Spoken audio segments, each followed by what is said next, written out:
We're coming to you live immediately following one of the most thrilling Golden State Warriors regular season games, at least I've ever witnessed. And that's saying something given we're still in the middle of a dynasty. Folks, the Warriors have officially exhibited their top 5 best players for a closing lineup. We just saw it tonight. They just beat a Denver Nuggets team that a lot of people predicted to win the championship this year. They withstood Aaron Gordon basically forgetting how to miss a single shot from beyond the arc. It was utter lunacy in terms of that man not missing anything. But guess what? If you're going to compete with a team who has a player that can't miss a damn thing, you better have Wardell, Stephen Curry on your squad. And that's exactly what the Golden State Warriors did, right? I'm losing my shit. I can't help it. It was that kind of game. Let's hope the voice stays intact. And this is the Golden State. Let's go. Oh my God, I'm pumped. This was a thriller of a game, and the Golden State Warriors victorious. Again, unbelievable basketball from both teams. Final score 137-131. Your Golden State Warriors stay undefeated. Unbelievable game. Unbelievable performance from Wardell at 37, still lighting it up. I really cannot believe what we're witnessing, not just tonight, but for the first now 3 days of the NBA season. You've got everything. You've got like the most thrilling action imaginable. You've got the mafia getting involved in the NBA. Like it's utter madness is what we're dealing with right now. This is insane. Yes, Rashad Bird, scream from the mountaintops that we are so back is what you write, and you're absolutely correct. The Golden State Warriors are legitimate world championship contenders. And if you're joining me tonight and choosing this program, the live version, over Charles Barkley and company, I can't thank you enough. And if you're watching the recording, I don't blame you, because that's what you got next. I'm recording it myself. I'm going to watch it tomorrow morning with my coffee, just enjoying the after effects, the positive hangover of a thrilling Warriors victory like this. Oh my God. Unbelievable. That was a thriller. Woo! My goodness. Yeah, my neighbors are not happy with me tonight, and I don't care. If you've been screaming as well, more power to you. Simon, too, you're absolutely right. Stephen Curry is crazy, out of his mind. Woo! That was unbelievable. Do we even want to talk about that first half, which was not unbelievable, which was more of the cringe that we often bitch about? Maybe I'll save that for the very end of the show, because there were a few things that I can't believe we just witnessed that. If you're not a Warriors fan, yeah, you're looking at me going, who the hell is this guy losing his shit over basketball? If you are a Warriors fan, I'm going to guess you get it. This was outstanding. I'll post the link right now, because why not? If you want to join in on the celebratory mood, please do so. The link is now in the chat. I don't usually go this early. We're brought to you by FanDuel, the official sportsbook of Golden Days and the Believe Network. A couple paid chats dropping in. Truth dropping $1.99 saying trade Jonathan Kuminga and this team can win a ring. You are out of your mind. Following that up with another $1.99 saying trade Kuminga and Pods. You are officially, I'm not going to call you names because you did just spend some money to say those comments, but you are so wrong, Truth. How could you possibly say that about one of the 5 players who closed this game and who was on the championship team in 2022 and who's going to win his second ring this season if the Warriors can stay healthy? Yeah, that's right. I'm there. I'm ready to say it on October 23rd. If this Warriors team can stay healthy, because we just saw a 5-man lineup that can stand up with the best of them, and they held their own.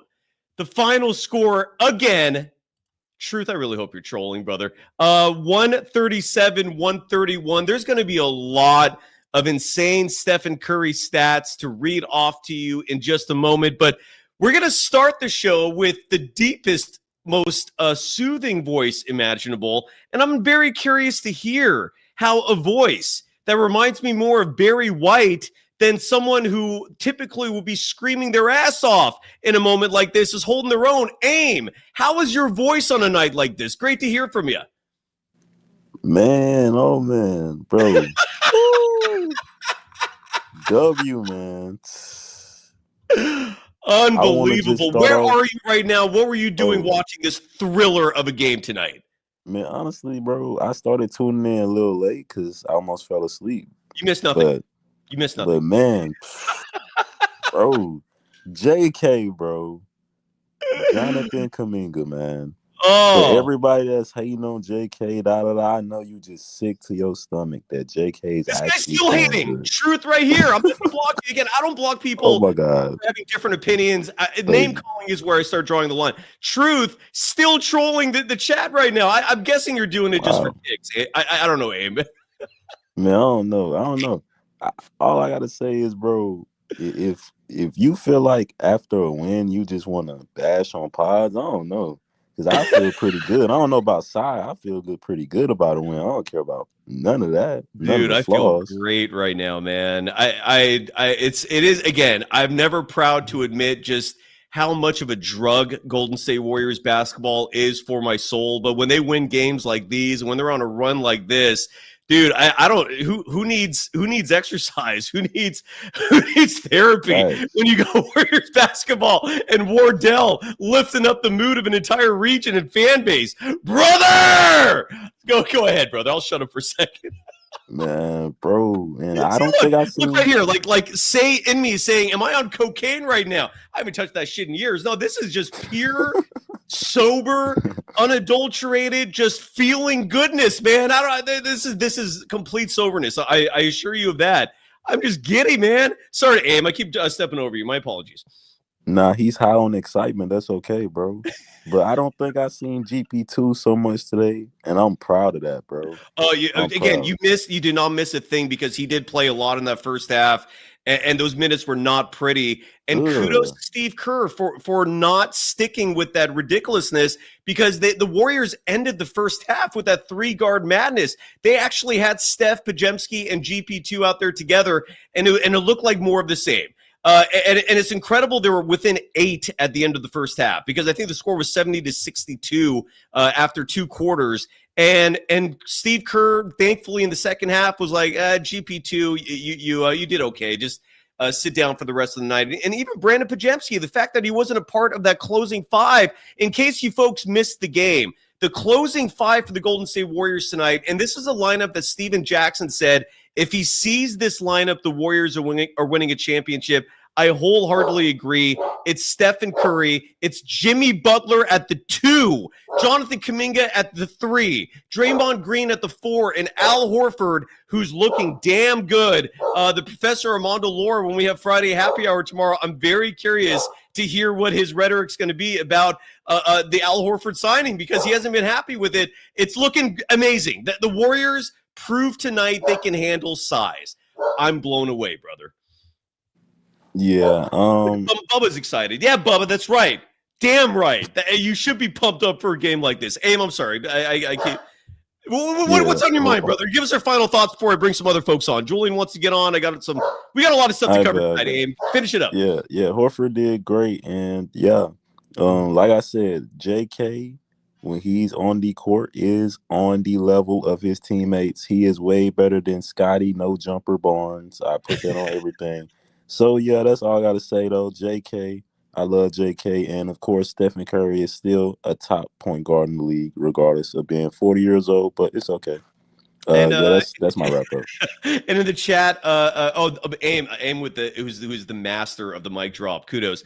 We have Quaff Noir in the chat saying, we got to slow down, though. Remember how last season started? Yes, but don't forget as well, last season, their first 2 games were not against the Lakers and the Nuggets. It was against, I believe, the Trailblazers and the Jazz.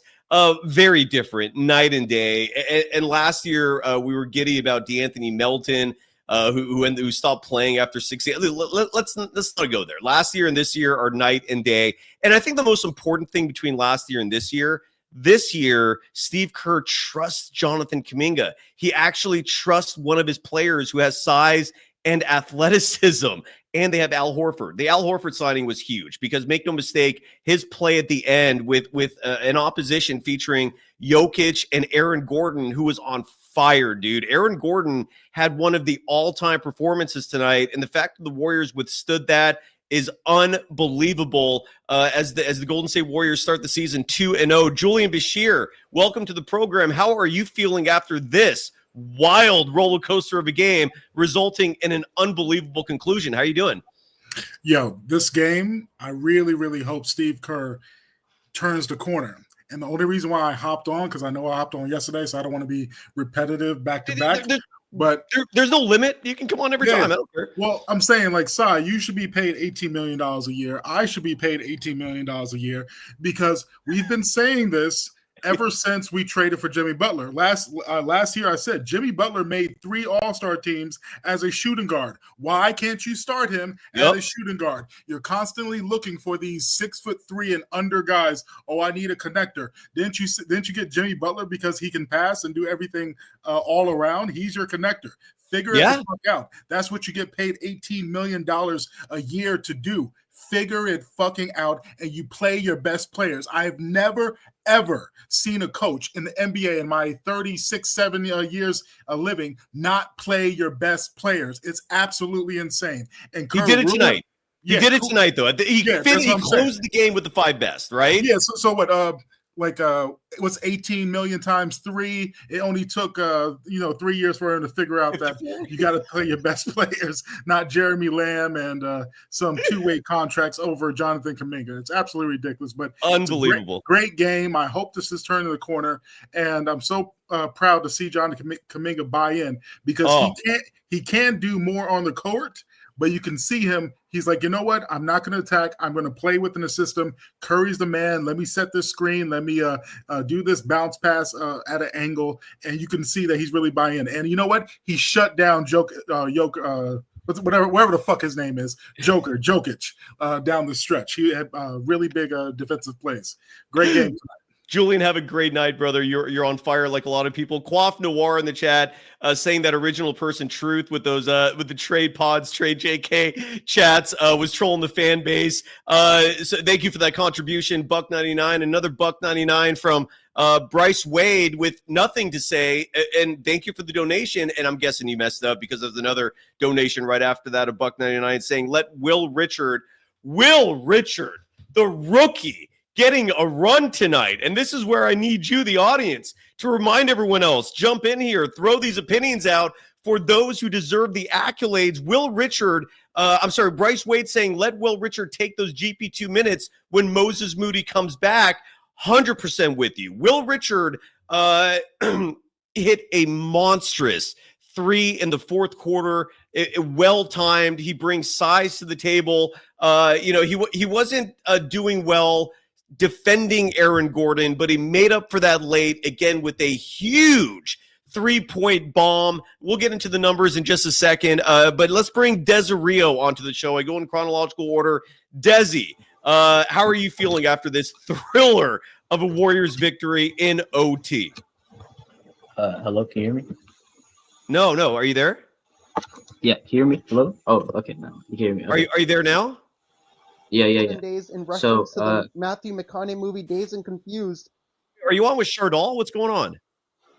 Hello, can you hear me? Golden Days in reference to the Matthew McConaughey movie Dazed and Confused. Hello? That is correct. I'm messing with you, Desi. Take it away, brother. I'm in a giddy mood. I'm just my apologies. Go ahead. Take it away, brother. How are you feeling? I'm feeling good. There's some things I want to talk about first, but please. Honestly, this was a great test. That their offense was amazing. And one thing I noticed is that our point of attack defense is lacking severely. Buddy and Pods, I ain't gonna lie, they were getting cooked on defense. Aaron Gordon was eating up, and even JK was on Aaron Gordon. Aaron Gordon was just cooking. So once Moody and Milton get back, our point of attack defense will be way better. So I'm actually surprised we won. I'm genuinely surprised we won because that Nuggets offense was crazy. It was great. Well, especially Aaron Gordon, Desi. I mean, Aaron Gordon was really the main catalyst of that entire offense. Jokic, Jokic powers their offense though. Like he had 12 assists and stuff. He's the engine, to be honest. No he was doubt. getting them with But the pass. without Aaron Gordon's 50 points on 10 of 11 shooting from three, this doesn't go to overtime. This is not even a contest. The Warriors take care of business. And I'm going to push back on the fact on you dropping Kuminga's name in that negative manner, saying that Aaron Gordon was cooking him. The only time I saw Aaron Gordon scoring on Jonathan Kuminga was when Kuminga was going under those screens that Jokic was setting, and that was by design. He was just following coach's orders to basically treat Jokic like a double team, and it was almost like a box of one type schematic there, and Kuminga kept going under those screens, again, by instruction. He wasn't doing that instinctively, and thankfully the coaches, though, made an adjustment, and you stopped seeing that in the second half, and Aaron Gordon was still making threes, but it wasn't as bad. Go ahead, sorry. Yeah. But it was just in general, Jamal Murray and Aaron Gordon were just cooking our guards. So, Agreed. and then what I loved was Kerr adjusted. He adjusted during the game. Amazing coaching. He keeps Horford in, even though, you want him under 25 minutes. He keeps Horford in, and he keeps Kuminga in. So we get better, and defensively we get way better. So Yeah. the reason we had Pods and Buddy is just for the offense. And it was hard to balance that because we didn't have our two-way players like Moody and Melton. Those are two-way players. They impact the game on both the sides. So it's a great win, honestly. I'm surprised. And Kerr just adjusting by getting our defensive players in. It was Thank amazing. God, So man. honestly, Thank goodness. Thank goodness those adjustments were made, because I don't know if a year ago we see him decide, okay, GP2 is not working tonight. I don't know a year ago if he decides, I'm going to pull Podziemski out and go with the five best players and not necessarily the connector. And I don't think Brandon Podziemski had an awful night. It wasn't like great, but it wasn't a bad night either. It was just kind of, he had ups, he had downs. But you brought up Al Horford's minutes, and overtime did force him to go above the 24, 25-minute limit that we've been told is the expected outcome for him in terms of game-by-game minute output. Al Horford played 29 minutes tonight, contributed 13 points. He made some clutch, big three-point shots, 3 of 4 shooting from deep. But I think above all else, man, Al Horford played clutch defense on Nikola Jokic down the stretch. There were a few stops there, and I think there was one block. Who did Horford block on that one possession where he remembered to jump? Do you remember? I think it might have been Christian Brown. I think so. I'm not sure. I think so too. And again, like, dude, he still knows how to block shot. It was incredible, man. Any final thoughts, Desi? Or and what was your evaluation on Podziemski? Because like you heard my take on it in a very brief nutshell. Good and bad, right? He did shoot 40% from three, and some of those threes were clutch. And Podziemski, I'll read the stat line right now. I'm sorry, he was 2 of 6 shooting from three. That's still 33%. That's not bad. It's not great, but it's not bad. 33% is the Mendoza line. You shoot 33 and above, and you're not hurting your team, because 33% shooting from deep translates to 50% shooting from 2. You can live with that. You're not hurting your team's chances by shooting at that level. 11 points, 3 boards. Again, the assist number is where I want to see improvement with Podziemski. He had just 1 assist tonight, did have a steal as well. And surprisingly, not one of the leaders in net rating with a -1, played 34 minutes, 24 seconds. What was your analysis of Brandon Podziemski? Pods was, okay, defensively, let's start on the POA, like point of attack defense, he was bad. I'm not gonna lie. He was getting us cooked. It was Pods and Buddy Hield. They were cooking us on defense. But you could even see Draymond was mad at Pods in a few of the parts. So Pods was bad defensively, but offensively he was great. So honestly, it canceled out for me. He was just nothing. His plus minus shows -1. He was just average, honestly. And his offensive charges, he did some good offensive charges, and he was good on the offensive side. So he was just an average player. He played average today. That's my thing. And Armando, if Armando is hearing this, he's in the chat. I just saw. And again, join us tomorrow. Come on tomorrow, okay? Friday happy hour is on tomorrow. At least I hope so. Because there's the Warriors play tomorrow, don't they? Hold on a second here. Trailblazers. Armando, if you're in the chat, respond to me. I mean, I could text you as well, but let me know if we're gonna have a Warriors Trailblazers post game / happy hour, because that's tentatively the schedule for Friday Warriors games. But yeah, man, I mean, hopefully you come back tomorrow and you and the professor can have a nice debate. We shall see. But what are you up to tonight, man? Did you watch the game at home? Were you with friends? Yeah, I was watching the game by myself at home, but yeah, I know you have other people to go to. I'm gonna say my final thoughts. All right, brother. Yeah. Buddy Hield, I'm seeing it. He's about to go into his cold streak. I'm seeing it. So be prepared for Buddy to start becoming trash out of nowhere. And we're gonna be seeing, I think Kerr's gonna be starting the same starting lineup, but we're gonna see Moody off the bench because Kerr doesn't like to. He likes to use things that are working. So if we haven't lost a game, I think he's gonna keep the same lineup. And yeah, when Moody comes back and Melton comes back, they need to take away GB2's minutes and I guess some of Pod's. Yeah, It's, because it's unbelievable. we need Yeah, our two-way players. We need our two-way absolutely. players. So, and Horford was amazing defensively. This defensive backcourt is going to be amazing. And yeah, I'm excited. I'm excited. I love it. I'm I'm excited waiting too, for bro. OKC. That OKC game. I'm waiting for that OKC game. That's going to be a real test because we beat Denver. That's, my opinion, they're the second best team in the Well, Western Conference. Desi, before you go, what do you think is a bigger test? The Nuggets, I'm sorry, not the Nuggets, because the Warriors just passed that test. They've actually won now 2 in a row against Denver. That's incredible. What do you think is a bigger test, the Thunder or the Spurs? Because everyone saw what Wemby did yesterday, and if that's a sign of things to come, I'm a little concerned about Victor Wembanyama. Like, what to you is a bigger test, the Thunder or the 7-5 monster in San Antonio? The Spurs don't overreact by one game, guys. All The right, Thunder all right. are overwhelmingly the better team. They just beat the Respect. Rockets without their second best team. They beat the Rockets. This is the Rockets team. Like, you see that big ass team? They beat them without their second best team. And they're big. They're defensively, they're better than us, honestly. They have 7 point of attack defenders. They're like 8 of their players would be the best defender on the LA roster. If you put them on the Lakers roster, 8 of those people on that roster would be the best defenders. So Thunder's defense is amazing. That's going to be our real test. They're the best team in the world. They're the best team in the world. So yeah, that's our test. I love it. Spurs are trash. Spurs are trash. But don't have a great night, brother. Thank you. By the way, what does this mean, man? Say in me is asking, am I on the spectrum?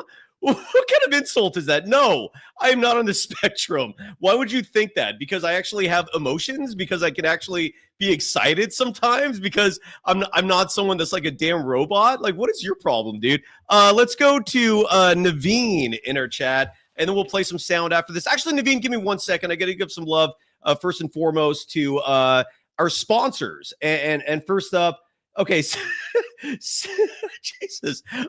Say in me, dude. You're a kook, is what you are. I'm just gonna block you because I don't need your negative energy and your judgment. Anyone who's actually judging others for their behavior should take a goddamn look in the mirror themselves and gain some self-awareness because you clearly lack it. Let's give some love to our sponsors really quickly here.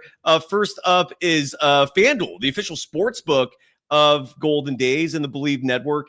And let's look that up real fast in terms of what the line is for tomorrow, because this is the first of a back-to-back, and clearly the Warriors were not paying attention to minutes in regards to who's going to play tomorrow. Would not surprise me if all the veterans sat out for that game tomorrow, not to mention Portland. I mean, how the hell are they feeling? Their head coach just came out of jail late this afternoon, and he's under investigation and indictment for not. If I got this correct, Chauncey Billups was working with the mob to help them steal millions from other people by rigging poker games. If I got that right. Why? Like, why? And side note, look, in law enforcement and in the legal system, when you start seeing a pattern of behavior, that is when flags start to come out from a legal perspective, from an investigation perspective.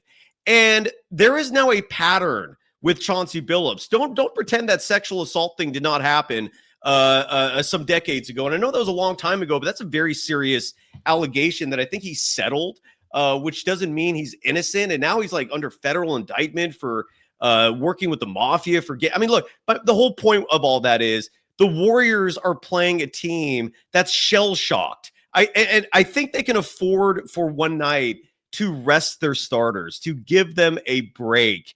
And more specifically, this could be a night where players like Pajemski, Moses Moody, who's expected to make his debut tomorrow, where they can get an extended run. And I love that. And so the Warriors are underdogs in Portland tomorrow. And I'm guessing the bookies are factoring this game tonight into the equation. An overtime game that's likely going to force the Warriors to rest their 4 veteran stars, Stephen Curry, Draymond Green, Jimmy Butler, and Al Horford, because the Warriors are 2.5-point underdogs in Portland. The money line is plus 116. I don't feel great about it, but if I had to bet, I'm going to take the money line. I'm going to bet the Warriors. I love the Warriors youngsters. And again, I've never criticized Steve Kerr, the coach, from a schematic perspective. It's always been personnel decisions that have drawn my ire on occasion. And the first half of this game was no exception, but he made adjustments, man. People can grow even in their 60s. Going back to the Portland Warriors game, again, the Blazers favored by 2.5. The Warriors money line plus 116. If you're going to bet on this game, that would be my recommendation. Bet on the Warriors to win with the money line. The OU on this one, 226.5. Today's game also brought to you by DeleteMe. Something tells me there's a lot of scam. Oh, I see Sharia in the chat. Sharia, you're going to be next. All right. I'm going to make an exception for you just because you're a rock star and I see you excited in the green room, and I'm excited too. I think the audience is excited. You kill it. But really quickly, DeleteMe is an excellent service primarily for 2 reasons. Either you're paranoid. That's not the right word. Forgive me for that. Because paranoia represents a level of irrationality here. Maybe you're protective of your identity, right? You know all the evil out there who's trying to thieve, who's trying to steal your information, social security numbers, banking information, birth dates, all that stuff, so they can take your hard-earned resources. Or you might have a sketchy past online. Your digital footprint ain't clean. It's a little muddled. You got some things in your past that if someone Google searches your name, and side note, I recommend everyone doing that every once in a while, Google search your name and put quotation marks around your first name and your last name so the search engine searches for your first and last name together, right? So do that and see what potential employers are finding about you. And if you need to clean up your digital footprint, that's what DeleteMe can do for you in terms of helping out. Data brokers make a profit off your data. Your data is a commodity. Anyone on the web can buy your private details. This can lead to identity theft, phishing attempts, and harassment. But now you can protect your privacy with DeleteMe. Take control of your data. Keep your private life private by signing up for DeleteMe. Now at a special discount for our listeners, get 20% off your DeleteMe plan when you go to joindeleteme.com/pro and use the promo code PRO at checkout. Again, the only way to get 20% off is to go to joindeleteme.com/pro, enter the promo code PRO, P-R-O at checkout. One more time, that's joindeleteme.com/pro and use the promo code PRO at checkout for those services. And we come back to the program here following the Golden State Warriors winning an absolute thriller, a game of massive significance given how good the Denver Nuggets are. And side note, this was the season opener for the Denver Nuggets. So not a good way to start the season for them, a team that was very well reviewed this offseason in terms of the transactions and the increase in depth. Side note, Bruce Brown is cooked. Bruce Brown has that Marcus Smart chubby on him. Like some NBA players, when they get old, they start putting on this old man fat, and Bruce Brown has that. And I'm so glad that in the second half, the Warriors were targeting him defensively, because Bruce Brown ain't the Bruce Brown of the 2022 Nuggets that won the championship. Bruce Brown is now cooked. He's washed. He's done. But Tim Hardaway Jr., I thought, looked good for the Nuggets. I thought Jonas Valanciunas in his limited minutes is going to be a good backup big for them coming off the bench. Cam Johnson, I don't think impressed that much. He only scored 5 points for the Nuggets tonight. And the Golden State Warriors showed their depth is a hell of a lot better than Denver's. A final score of 137-131. The Warriors winning in overtime against a championship contender. Sharia, it's been a while. Welcome back. Good to see you. How are you doing? My apologies to the rest of the audience. I will go in chronological order right after this, but Sharia, you're a rock star. Take it away. How are you doing? Oh, this was amazing. For one, it was so delightful. It really was. Bruce Brown, yes, dusty. Very much dusty. I don't know if I would say cooked, but I'm seeing dust. It's not the same Bruce Brown. No. I was actually happy for them when they got him back, to be honest with you, because I'm a Warriors fan first, but I love the game. So I'm a Warriors fan, but I love the Knicks. I just like to see good basketball being played. I like what the Spurs are doing.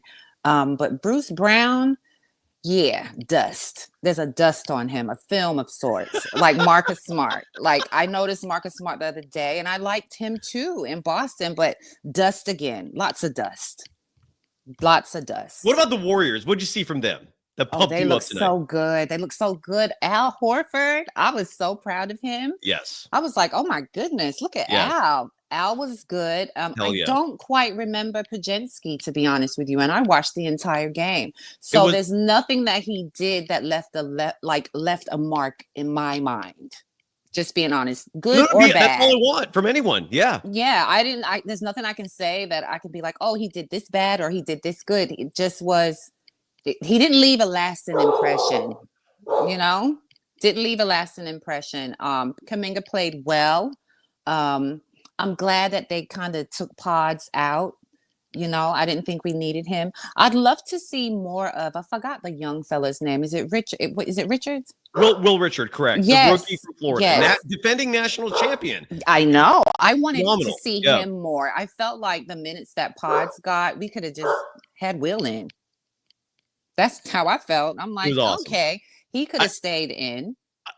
I don't know if this is a bold take or not, Sharia, but I'm at a point already where if Will Richard is ahead of Brandon Pajemski in the rotation, I don't hate it. And I definitely want Will Richard ahead of GP2 in the rotation. Like after 2 whole games, I'm already there. What do you think? Is that too crazy this early?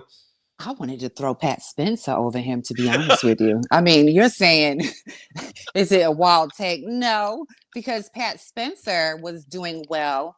And I thought, well, why can't we switch him? You know, but that's neither here nor there. But yeah, definitely, I do think he deserves it. He's shown it. I mean, he doesn't like drive the paint and then do that pivot around looking for someone like Paz does. He doesn't do that.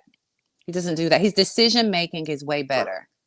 Just Agreed. saying, and his shots. Agreed, yeah. And he's scrappy too. He's not as scrappy. He's not scrappy in the way that Pods is scrappy, like all on the floor like a cat. He's not that, but his hands are constantly poking and moving, and he gets steals. You know, Yes, he gets yes, steals. miss. He gets Yes, steals, miss. and he can jump. He jumps almost damn near like Kuminga. You know, He's got hops. He's got hops. He's got hops Yes, like he does. Kuminga and Gary Payton. Yes, he does. Paz, love the brother, but I could do without him, just to be honest with you. I hate to say that. He's That's so mean. misused. I like if Pajemski's your backup point guard and that's it. I'm fine with that. But him as your 2 guard, him like the only time tonight where I actually didn't mind seeing him, there was a possession where he got matched up with Jokic on a it was man on man. And I think it was a possession to end a quarter. And correct me if I'm wrong on that. But Pods, look, I don't think he stopped Jokic, but he had the strength to at least body him up and make life a little difficult. I didn't mind that. Like if you use Pajemski in the right way, I could see value there. But no, Me Will too. Richard is potentially special. Pajemski, I saw what you're talking about. Pajemski is a great pest. Like he's a pest. And you need a pest. You need a pest. Yes. But you don't need the pest on the floor that long. You know, I feel like Will just adds more. Yeah. Adds like more. I said, I need to see more assists. Brandon Pajemski had 1 assist tonight. That needs to improve. In the same way that he had all these folks being very harsh, criticizing Kuminga with rebounding, for example, right? Where is that energy with Pajemski and assists? Like, I want to see that. I want to see Pajemski creating for other players, and that assist number can represent that. And if Pajemski was on a bad team, I could understand the assist number being down a little bit because you're surrounded by people who can't score. So you're creating for all for nothing. This ain't a bad team. If you're creating opportunities for your teammates on this Warriors team, they're gonna make that assist pay off and give you that stat.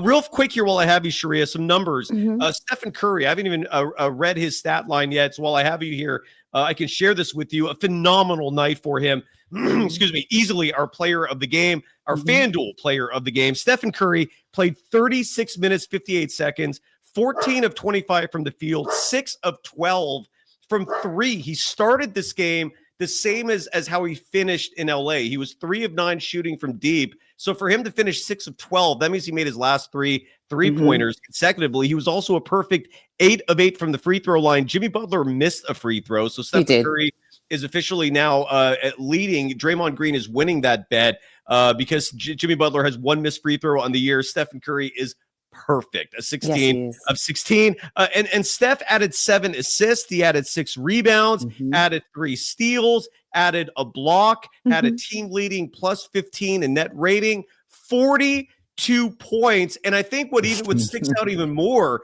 for Stephen Curry is the second half numbers, because that's when he really took off and started lighting it up. In the second half of this game tonight, Steph was 4 of 6 from deep. He scored 28 of his 42 points in the second half, and in overtime, just to finish up, and then I'll get your reaction, Sharia. In OT, wait, there's no box score for OT. So I don't have that number on me right now. Anyway, so that's the final box score. We'll stick with that for now. 42 points, 7 assists, 6 rebounds, 3 steals, only had 2 turnovers. That's impressive as well. 1 block shot, 42 points, 50% shooting from deep. He is your FanDuel player of the game. Sharia, your reaction to that? The babyface assassin, baby. Hell yeah. That's it. Yeah. There's nothing else to really say. Like, that's it. There's nothing to discuss. There's nothing to debate. It's just what it is. Yes, it is. is. We all know it, and they know it too. You know, just to be honest. I know that there was you asked a question earlier about I think you said the Spurs versus OKC. The Spurs, because I watched them the other night, and I'm not going to say I'm concerned, because I feel like this team, the Warriors, have so much heart. It's a very David and Goliath type situation. So I'm not scared, because I feel like we'll be prepared, and we do play team basketball. They do too, and they do have Wembanyama. He's so good. I have to say it. Like, I'm not one of these people that's like, oh, they're whack, they're this. No, he's good. And I don't know what we're going to do, but I have faith in us. And we'll just see. Because guess what? A lot of people thought that we couldn't handle Valanciunas and the Joker. And look what we did, you know? Yeah. Look what we did. And look, Al Horford handled business, you know? So I'm not super, super, super down on it, but I'm a little concerned. But it's okay. I'm riding regardless. On Wednesday, November 12th and Friday, November 14th, the Warriors and the Spurs play a back-to-back set. That's going to be the first 2 matchups of the season, and it's going to be in San Antonio. Those are going to be some wild games, and we'll find out a lot after that. But tonight was a huge test. If the Warriors can handle Nikola Jokic like this, especially with Aaron Gordon as his Robin shooting like that, it was insane. The Warriors, I think, can handle San Antonio, but Wemby's insane. And you know what? Let me just say this: like, I don't feel like Buddy and Kuminga were getting cooked by Aaron Gordon. I think Aaron Gordon just had a really good night. I saw Kuminga defending him, but there was times where he was trying to get his footing and trying to think about posting Kuminga up and then pass the ball. To me, that's Kuminga winning on defense. I don't know. Yeah. You know, but that's what I saw. Hell yeah. You know, that's what I saw. I didn't see them getting cooked like that. I saw them being scrappy and putting in effort. And sometimes, you know, you don't. Sometimes they do beat you, but you're trying. You're not just being lackadaisical. You know, I don't see cooked. I saw trying, and I saw Aaron Gordon. If this is the same game that everybody else is watching, I saw him pass that ball numerous times when Kuminga was defending him. Hell yeah. Just saying. You got that right. Sharia on fire as usual. Any final thoughts? I keep you on the whole time, but there's other folks who No.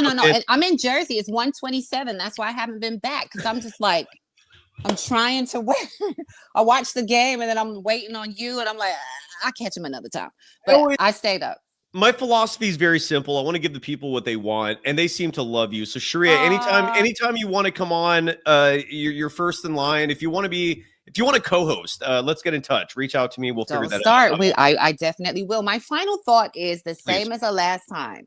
Clinton Post, be ready. Yeah. That's all I'm going to say. Tomorrow. Just keep being ready. And I do think that they should let the veterans have a night off. And let's see what it's like without Steph. Let's see what it's like with Kuminga being the number 1 option. That's what I want to see. Let's see Kuminga be the number 1 option. And Clinton Post, be ready.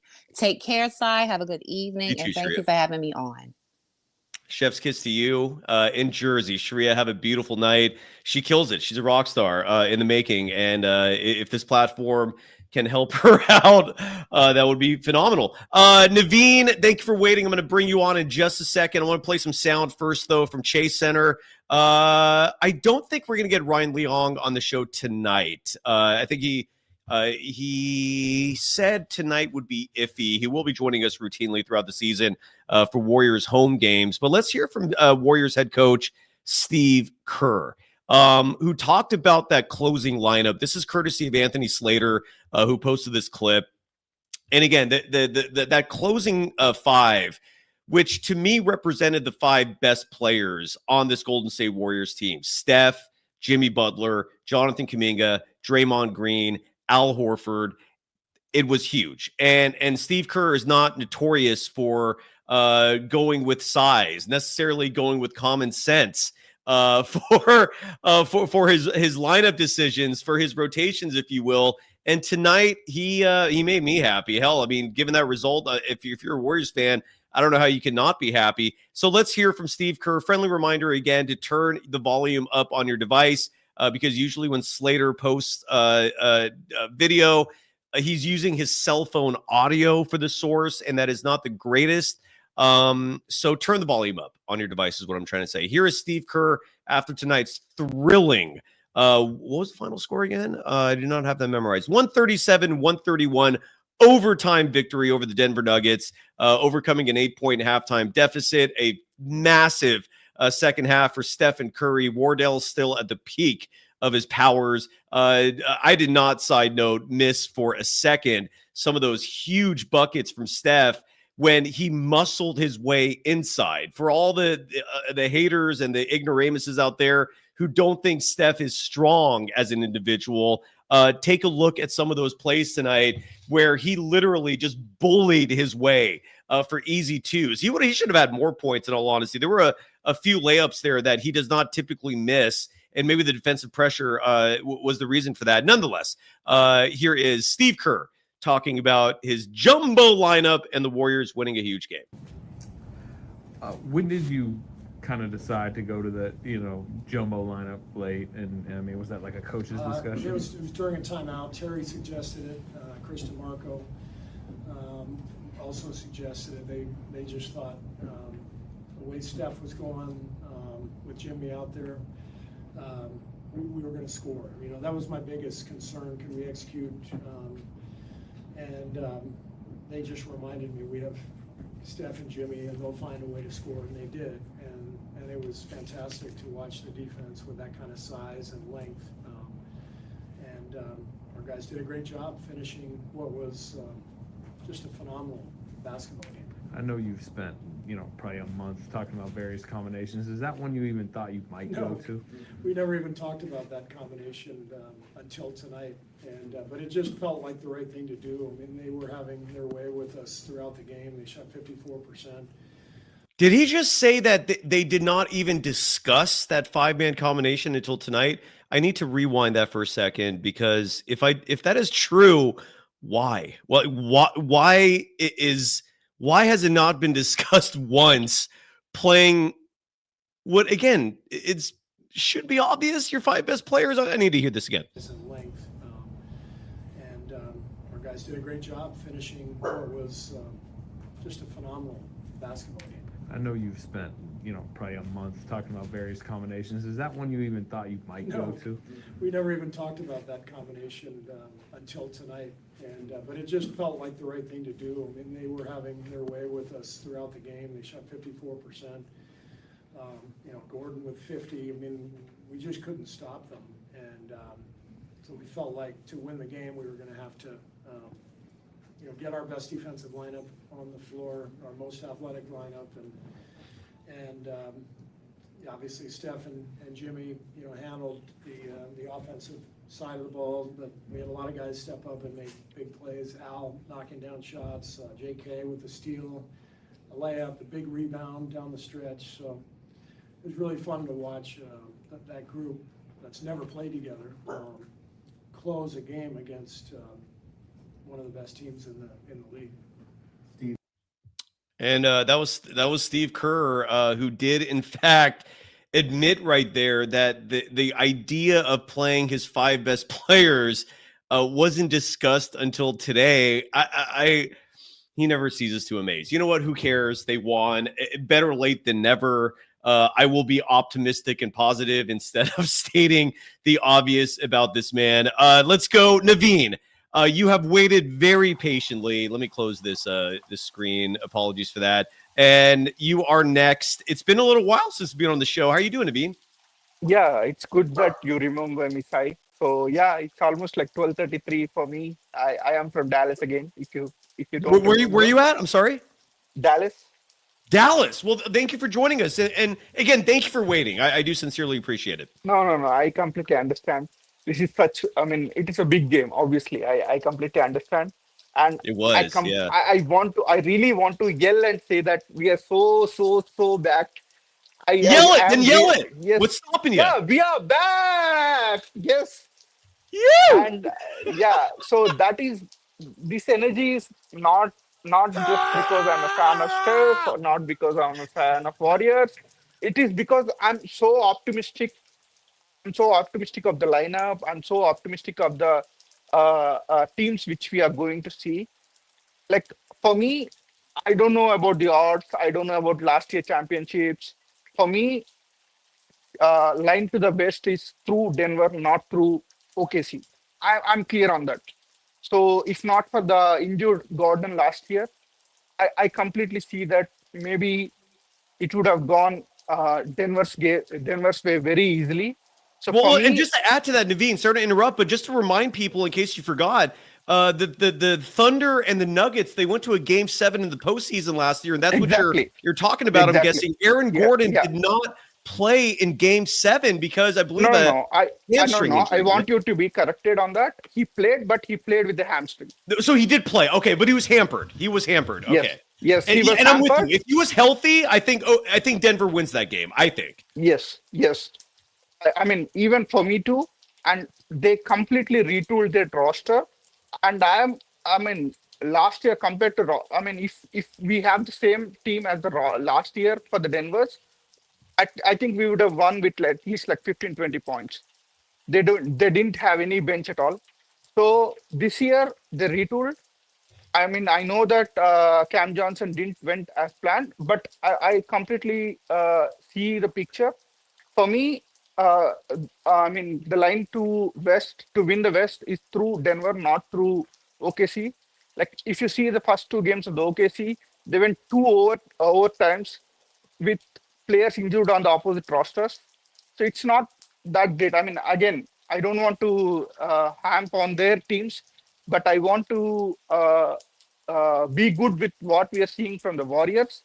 See, if the big game comes, you can see that they are dialed in. I completely, I'm like awestruck with how Steph came in with the last 3 quarters. Like he scored like 5 or 6 points in the first quarter, and then I think if I heard it right from the broadcasters, it is like 17 points from the last 2 minute mark of the fourth quarter. So it is like The final, typical yes, Steph. and you're right. Yes. I didn't say I haven't been able to. I haven't had a chance to even bring that up. You're absolutely right. Except I can't remember if it was 16 or 17. You might be right about the 17, but yes, Stephen Curry basically scored all the Warriors' points for the OT and I think the second half of the fourth quarter. I don't remember the exact specifics, but Naveen, scream at the top of your lungs again. Yes, we are so back, baby. Yes. So I'm so happy to see that. Like I don't know, like if you got a chance to hear it, the Steve Kerr's recent interview. We want to get Steve. I mean, we want to get Steph the fifth ring. We want to get the Draymond fifth ring. We want to get Jimmy and the Buddy the first ring there, which they reserve. So I really want it to happen. And for me, especially, it will go through Denver. I really wanted to mention. So I am really so happy it did Tell happen me this about way. it. Tell me about it. And for some reason, somebody tonight thought that my happiness translates to being on the spectrum. It's unbelievable. Some people are nut jobs out there. But I'm with you. This game meant a lot. So you think Denver is going to be a bigger test than the Thunder? Yes. If you see, even last year, we had a really good matchup with the Thunder. You can go through the numbers if you want. We really had a good matchup. Yes. God forbid. I mean, if Steph was not injured the last series with Minnesota, I really believe that we would have gone to the finals. I don't know what would have happened in the finals, but I really believe that we would have gone to the finals. Agreed. Wholeheartedly agree. I think they would have won the championship. We have a new Golden Dazer in our audience tonight. Tracy McKendall, thank you so much for the subscription. And one of the perks is your chat comments always highlight. They stick out to me, so it's harder for me to miss your opinions. And Tracy in the chat is writing that she hopes, if I got the gender correct, she hopes Moses Moody will replace Brandon Pajemski in the starting lineup when Moody's back. And Moses Moody is reportedly going to come back tomorrow night to make his season debut. And I'm with you. To me, Moses Moody should be a starter.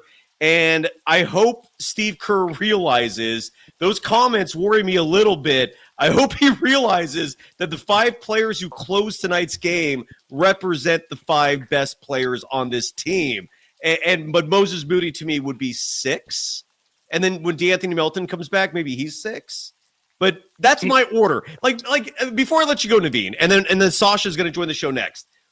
My top 8 Warriors players on this roster, if we're ranking them in terms of talent, it's Steph, Jimmy, Kuminga, Dre, Al Horford, Moses Moody, D'Anthony Melton, but he's not playing right now. And then I guess Buddy Hield. Is that a fair order? Did I miss someone? No, I think you're right. But I want to bring up like a couple of things. One Please. is the pregame interview which Steve Kerr gave. So he told that Moses Moody will be joining tomorrow. Correct. So he expecting him to be playing tomorrow. So Correct. I expect him to start tomorrow. And I as usual, I expect him to start. And I mean, even in typical all the lineups, if everyone is healthy, I expect him to start. And I want Podziemski to go to the bench. And this particular lineup will be lengthy. They will be with high IQ, and the defensive mentality will be very high. I hope that Steve Kerr looks at this lineup because Steph and Moses will give that spacing. I really hope that Steve looks at this lineup, and again, I want at least. I don't know if Steph is playing tomorrow. He ruled out Al Horford, but with this adrenaline, I hope at least 1 or 2 of the veterans will be playing tomorrow. So I mean, 2-0 is good with good contending teams. I mean, at least with Lakers, at least I can say that they will be at least play-in playoff team. For us, I think Warriors fans, I hope we want to go we want to see 3-0 instead of 2-1 because this Portland team is not a joke. This is a good deal. I want to win on them and then take rest off.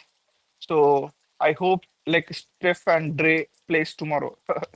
Sounds good. Yeah. Well, and again, we'll see. I don't know. And again, I'll take a look at the wire and see if Steve Kerr has mentioned what the status is tomorrow for his players. What I believe is confirmed is Al Horford. Al Horford is not going to be playing. And my guess would be Steph, Dre, and Jimmy Butler are going to rest. But something also tells me Stephen Curry wants to play. Stephen Curry doesn't like to sit those back-to-backs. These decisions are going to be made mostly for the concern of next year. Naveen, I got other people waiting I want to bring on. One more time. Give me a scream, man. Yes, we are so bad, baby. Go Warriors. Let's go. You're awesome. Naveen, have a great night in Dallas, Texas, brother. Thank you for waiting and jumping on. Same to you, sir. I'll stay tuned. All right. We'll hear from Naveen again soon. Golden Days in reference to the Matthew McConaughey movie Dazed and Confused. Oh, look, Shardall's joining us from the ether. Let's get Sasha on the program. Welcome to the program, Sasha. Thank you for waiting. I know it's been a while. Yeah, no problem. I don't think I can quite beat the scream of Naveen. You're I'll fine. leave that for him. You're fine. First of all, it wasn't he wasn't the one doing this. I loved it. I loved it. No, he speaks for those of us who just aren't able to do that. So I loved it. But can we take a moment and just appreciate the great first week of NBA that we've gotten? What did we get? 3 or 4 overtimes, 2 double overtimes. Unreal. Minus the Peacock fiasco, but we'll move on from that. Minor blemish. Minor. Yeah. What a great week of basketball that we got. And did you say, Cy, earlier that this is the second win in a row the Warriors have beat the Nuggets? Did they beat them last season? Yes, they won the last meeting. It was near the end of the season. I don't know if you remember, there was like a 3-game stretch the Warriors had where they played Memphis. This was before the Grizzlies fell off. So the Grizzlies at that moment, I think, were the 2 seed in the West, and they played Memphis. They played don't quote me on that, but the Grizzlies were still good at that point. It was Memphis, it was the Lakers, and it was the Nuggets, and the Warriors swept all 3. It was a 3-game winning streak, and in the same stretch of games, GP2 was out because of an injury, so Kuminga was getting all his minutes, and it was at that moment when I was like ready to scream off the top on the top of a mountain that this team was going to win a championship, and then GP2 came back, and then Kuminga got relegated, and then I rescinded my prediction because, again, the GP2 minutes are not it to me. Like, you're not going to win a championship. You're not beating the elite teams if GP2 is out there playing big minutes. But regardless, that's a side note. Point is, yes, they beat the Nuggets last year. They beat them again to start this season. That's a 2-game winning streak. This is why you do what you do. Because in my mind, the last close win that we had against the Nuggets was that Christmas Day game where Kuminga was pulled. He was hot. He was pulled. And then Jokic hit that half-point shot to win the game buzzard beater. Maybe it just is scarred in my memory. And that was the last win in my mind against the Nuggets. You know, I'm glad that we're giving Will Richards some love. To me, he was the spark in the second half other than Steph Curry. And someone brought up on the pod, I can't remember who it was, that Will Richards should get pods minutes. And then Tracy came in and said, I think Moody should get pods minutes. And I agree with that. I think Moody should get pods minutes. I think Will Richards should get GP2's minutes. Now, I guess we're a little spoiled here, but I'm curious your thoughts. Where does Melton fit in on this? Maybe this is a good problem to have. Where does Seth Curry fit in the equation? Maybe it's the shooters. When you're needing a shot to be made and it's maybe an off night for somebody like Kuminga or Buddy Hield, but those are good problems to have. But in my mind, I think Pods needs to get relegated a bit, and I would love to see Moody in those minutes and Will Richard to take the GP2 minutes. I mean, give it to Mike Dunleavy. He's picked some really solid draft picks for this team. He's phenomenal. You're absolutely right. And Will Richards, another good one. And just to double down on what you said, it's a great problem to have. I mean, look, I think it's one thing for us to say it, right? Like, because it makes sense. Moses Moody should get Pajemski's minutes. DeAnthony Melton, when he comes back. Basically, the Pods GP2 Will Richard minutes, I think, should be going to Moses Moody, Melton when he comes back. If there are any minutes left over for Seth Curry, give him some, and maybe even Buddy Hield. On a night like tonight was not a good night for him. He was 1 of 7 shooting from deep, and when he's playing like this, and defensively he can be a liability. Tonight it was an example of that. So nights like these are when maybe Buddy Hield, instead of playing 23 minutes, give those minutes, or at least give some of those minutes to Melton, give some of those minutes to Seth Curry when he comes back. By the way, before Sasha, before we lose you, do you want to listen to Steph Curry together talking about that closing lineup? This is courtesy of Sam Gordon of the San Francisco Chronicle, a beat reporter traveling with the team, covering the team. And here, again, turn the volume up on your devices because the audio may be low. And this is Stephen Curry, kind of piggybacking off what Steve Kerr was talking about a moment ago, pertaining to the closing 5 and the team just not having much experience with it. And I don't know if Steph's going to also say that he never talked about it, but let's hear from Steph following tonight's huge win. There's 80 games left, so you ahead of yourself, but building blocks on an understanding of how to win, the selflessness of a team that can have 8 or 9 guys in a closing lineup, realistically. I was telling somebody, I don't think that closing lineup, Al, Jimmy, Draymond, JK, and myself, had gotten any real reps in training camp. But when you understand who you're playing against and what it takes to win this particular game, the collective IQ and just toughness got us over the hump. So great start. Haven't done anything yet, but we're building a winning mentality. Yes, sir. Building a winning mentality, and he brought up 2 vitally important variables there: collective IQ and toughness, and that was the grit that took him over the top. Sasha, what was your reaction to Steph's words right there? If you could hear it. It was just echoing Steve Kerr in the sense of Steve Kerr's going to go off feel for the game. Like it could be a different 5. If Buddy has it going, if GP2 has it going, they can, or Pods, they can easily be in the last 5. So no, it does not surprise me that Steve Kerr was not thinking that this could be the final 5. And going to lineups, there was one lineup. Steve Kerr made some interesting lineup choices in the first half. And good to see it settled down in the second half. Yes. There was a lineup of Will Richard, JK, Steph, Horford, and GP2 that I think I never want to see unless it's against the Wizards or like the Hornets. I never want to see that lineup ever again. And I'm glad he cleaned that up in the second half. And I actually was surprised. Quinn Post got 4 or 5 minutes this game. I thought TJD, he can hang with Valanciunas and Jokic. I thought that he would actually get some minutes in this game. It worked Sasha, out for the best, yes. But was a little surprised. Hopefully, Sasha, I'm with you on that. I was very surprised to not see Trace Jackson Davis. I was expecting minutes from him to match with Valanciunas, but you're right. Steve Kerr went with Quidden Post for 4 minutes, 22 seconds, and the lineup I saw tonight, which made me cringe even more than what you were witnessing, is the 3-guard lineup that I was complaining about this last season, and we saw it again at the end of the first half tonight. Steph, Pajemski, and GP2 together. I don't want to ever see that again. I can't believe we saw that again. And a huge reason we saw that tonight was because I think Kuminga got into foul trouble at the end of the first half there. But why are you deferring to this Hobbit group? 6'3", 6'2", 6'4". That does not translate to winning basketball. Yeah, Kerr has some trust issues with I don't get him sometimes, but whatever. Yeah. They won. And We're feeling good. And there's some Pods hate on here, and let me tell you, I'm not a Pod stan, but what I did see tonight, I'm a hooper, so what I did see tonight is a piece of Pod's game that needs to get better is his shot creation.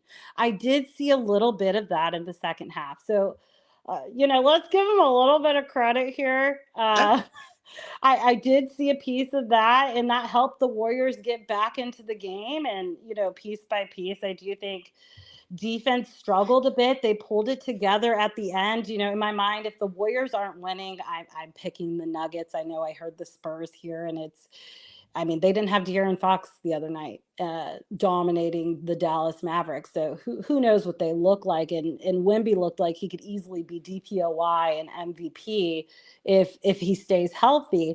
But the Nuggets, I kind of forgot that they got Tim Hardaway Jr. I forgot they got Bruce Brown. And I saw these guys coming off the bench, and I'm like, oh my gosh, they've got all these shooters. And Aaron Gordon is a Warriors killer. He is. Nobody stopping him. Yes. It should be Draymond, unfortunately, but I don't want to say this take, but I really hope that Draymond is not the downfall of the Warriors this year. How would he be? Because of a suspension or he just looks out of shape a little bit. He looks a little like the defensive downfall was everybody, but that's Draymond Green's niche. If everyone's struggling, I want to see him come in and dominate. And it just felt like, did you see him at times just jogging because he was just tired? I'm like, hello, you just left Aaron Gordon open for a 3 and now he scored 50 points or whatever he had tonight. There were a couple of possessions where I did see him kind of lumbering down the court, but I will say this about Draymond Green: His he hit offense that is huge, he hit that huge 3-point shot near the end, totally. and I forgot in the last post game show to give Draymond love for that corner three against the Lakers that sealed out one. And Dre's just one of those guys, man. When the pressure is on, all it does is make him better. He thrives off pressure, off these really like tense moments, and it's a huge reason why he is who he is, why he's going to be a future Hall of Famer, despite having a so-so offensive skill set. Tonight, though, 5 of 8 from the field, 2 of 5 from beyond the arc, 8 rebounds, 8 assists, 13 points. I'll take that all day, every day. Also added a block, was second on the team in net rating with a plus 11. I hear what you're saying with the concerns because Draymond is more and more so leaving players open for wide open threes, largely because he's trying to conserve energy at this age. But tonight, I thought was a good game. I don't think the Warriors win this one tonight without Draymond. And Sasha, I'll leave you, at least from my opinions, with this one. If Aaron Gordon does not play like this, meaning if Aaron Gordon is not 17 of 21 from the field, 10 of 11 from deep, the guy also grabbed 8 rebounds in this game, 50 points, a 50-point night from Aaron Gordon, who, like you said, Sasha, I wholeheartedly agree with you, is a warrior killer. Tim Hardaway Jr. is also typically a warrior killer, and he had a pretty good game as well in his limited minutes tonight. But despite that, the Warriors still won.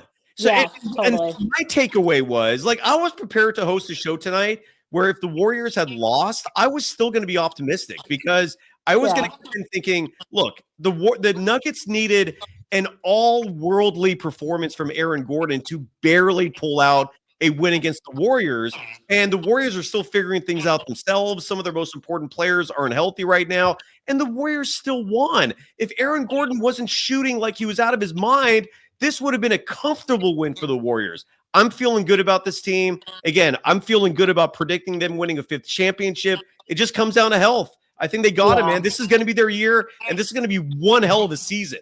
I'm elated. Yeah. And what was Jokic's stat line tonight? Jokic, that's a good question because so Jokic had 21 points. I didn't even see this until now. Sasha, thank you for pointing that out. Nikola Jokic was only 2 of 13 from deep. So maybe the Aaron Gordon balances that out a little bit. And maybe I should pull back a little bit on feeling good about the Warriors in that regard. But Jokic finishing with 21 points, he had a triple-double, 21 points, 13 rebounds, 10 assists. He gets that in his sleep, though. Yeah. That's crazy. That was my call out is I think if Aaron Gordon doesn't have a good night, typically Jokic would pick up that. I think Jamal Murray had a fairly good night. Christian Brown looked awful. But season opener, that's their season opener. So I'm not going to think too much of it, but I just don't want to see. What I fear is the Draymond Green and in the postseason against the Minnesota Timberwolves, the 30 plus points, Kuminga, Jimmy night, and then Draymond just does absolutely nothing. Well, that's what isn't that Dre's MO if Stephen Curry isn't playing? Right. Don't expect anything from Dre.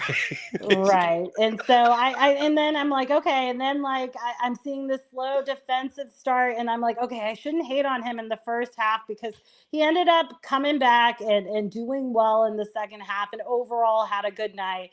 Was really happy with the final lineup, not seeing GP2, not seeing Pod. So kudos to Kerr and just so happy for the win. I mean, 5 minutes left. I was texting my friend. I was like, it's over. I don't see them winning this. And then Steph Curry just did his unbelievable Steph Curry things and, magic happened. So, so happy for the win tonight. So happy. And I like what Potty Meep wrote that Jokic was absolutely sweating out there. Jokic did not look like he was in shape. I like Jokic. Spending too much time with the horses. Maybe. Very, very, very possible. Sasha, where are you in the world? I know you've been on the show before, and forgive me, please, for not remembering in case I asked you previously. I am in Seattle. Oh. Waiting for an NBA team back. I'm from the Bay Area. I remember now. I asked you this before. Are you a Warriors fan because Seattle does not have a team? And I think you said yes, correct? No, I'm from the Bay. I'm from the Bay. You just moved up there. Okay. Yeah, I grew up in Newark. And we talked about this. You went to school Yes. in Newark. Yeah. Are you a fellow Newark Junior High alum? Correct. Yes, I am. And so I've lived in Seattle almost the last 10 years, but our Seattle Storm team is doing great. I love Hell being yeah. a fan of them and the Valkyries. It's just fun. Gosh, the Seattle fans here are sweating. They call Adam Silver the weird, skinny alien man. And they He were like, looks like what him. is this like Steve Ballmer tech idea of going global with the NBA? Stop making it work. Stop making it a thing. Let's not make the NBA Silicon Valley and bring the frickin' Pelicans, the Kings, or the Grizzlies up to Seattle. They're clamoring for a team here so bad. What do you think is going to happen first, expansion or another franchise moving to Seattle? Well, can we do both? Can they expand globally in EU and do an expansion here in the US? Why not Well, they both? can, but I'm curious because Seattle's going to get a team one way or another. You I just think? don't know if it's going to be I an hope. expansion team or if another team will relocate and then rebrand themselves as the Supersonics. Like, which Yeah. path do you think is more likely? It's so hard too because I was talking about it because wasn't the Portland Trailblazers or aren't they up for sale? Am I wrong? They in were. that? They got a new buyer though. That's already set in stone. But the thing is like the stadium, the appeal of a team sale is also the stadium, the arena, right? If you have ownership of the arena, having that concert money Depends on the team. other Yeah. money. Yeah. So I mean that's a piece of it. Look, I would hope for I just want basketball here in Seattle. I Like do too. everyone's missing it. Watching OKC last year win the championship just hurt everyone's heart. You know, watching podcasts with Gary Payton saying like, "Hey, like I can't retire my jersey because I'd have to retire it in Oklahoma City," is like criminal. And so Yeah. we want a team here so bad. And George Karl is a friend of the program. I'm lucky to occasionally catch up with him, and he is. I mean, he's at the forefront of the push for Seattle to get a team back. And I mentioned this repeatedly. My stepfather John, rest in peace. He took me to Seattle Supersonic games because him and my mom and sister lived up there for 20 years in the Fremont district. So I go up there all the time and visit. And is his name Howard Schultz, the Starbucks CEO, who sold the team? Like, shame on him, dude. I will never forgive that man and I will never forgive David Stern for colluding with him as part of that sale because they knew very well that was going to happen, that the team was going to leave and go to OKC. And OKC of all markets, like how the hell is OKC getting a team from Seattle? Like don't get me started. Like I want to say there's a great documentary. I don't think it's on Prime anymore, but I think you could find it on YouTube on how that whole went down. And I wholeheartedly think everybody should go watch it because it's a darn shame how everything went down. But hopefully, the NBA just makes it better and they get a team here and everyone's happy. And for now, you got the Warriors. So ride with us, and you're from the Bay, so you can. Oh yeah, I'm always innocently claim them, right? Yeah, guilt free. Yeah. No. Warriors or die. Like the Warriors, #1 fan here. I was actually supposed to be at the Lakers game this week and the game tonight, and I was supposed to be in Portland, but my dog had emergency surgery. But he's doing well. All good. What was the surgery? Did he eat something, or was it a tumor? What are we talking? It was the tumor, benign, thank goodness, so not cancerous. So he had a splenectomy and the tumor removed. But all good. I mean, it's been great watching. We just sit here while he's recovering, and we've been watching the Warriors win, and we love it. But I travel to go watch the Warriors all the time. And I typically go to the Portland games because it's so easy to go to. So 3-hour drive, it's so fun. It's so fun, and the worst part is that I-5 because of the drivers on that freeway. They suck. They cause traffic. Tacoma, and like right when you get into Portland, it's bad. But hey, we have an In-N-Out now in Washington. Congratulations! There you go, Sasha. We could chat all day, but I got people waiting, and I don't want to be here. Any final thoughts before I let you go? No, great basketball. Hope to see the lineup. Hey, let's give Dre a little bit of a break tomorrow. Let's see TJD. Let's see a lineup of Steph, Moses, JK, Jimmy, and TJD tomorrow. Sounds good. So have Dre come off the bench. Have a good night, Cy. Thank you. I'm glad your dog's feeling better. What's your dog's name before we let you go? His name is Parker. Sweet Parker, little good name. boy. Yeah. Good name. Awesome. All Well, I'm right. glad Have a Parker's good night. You too, Thank Sasha. you. Thank you so much. You killed it.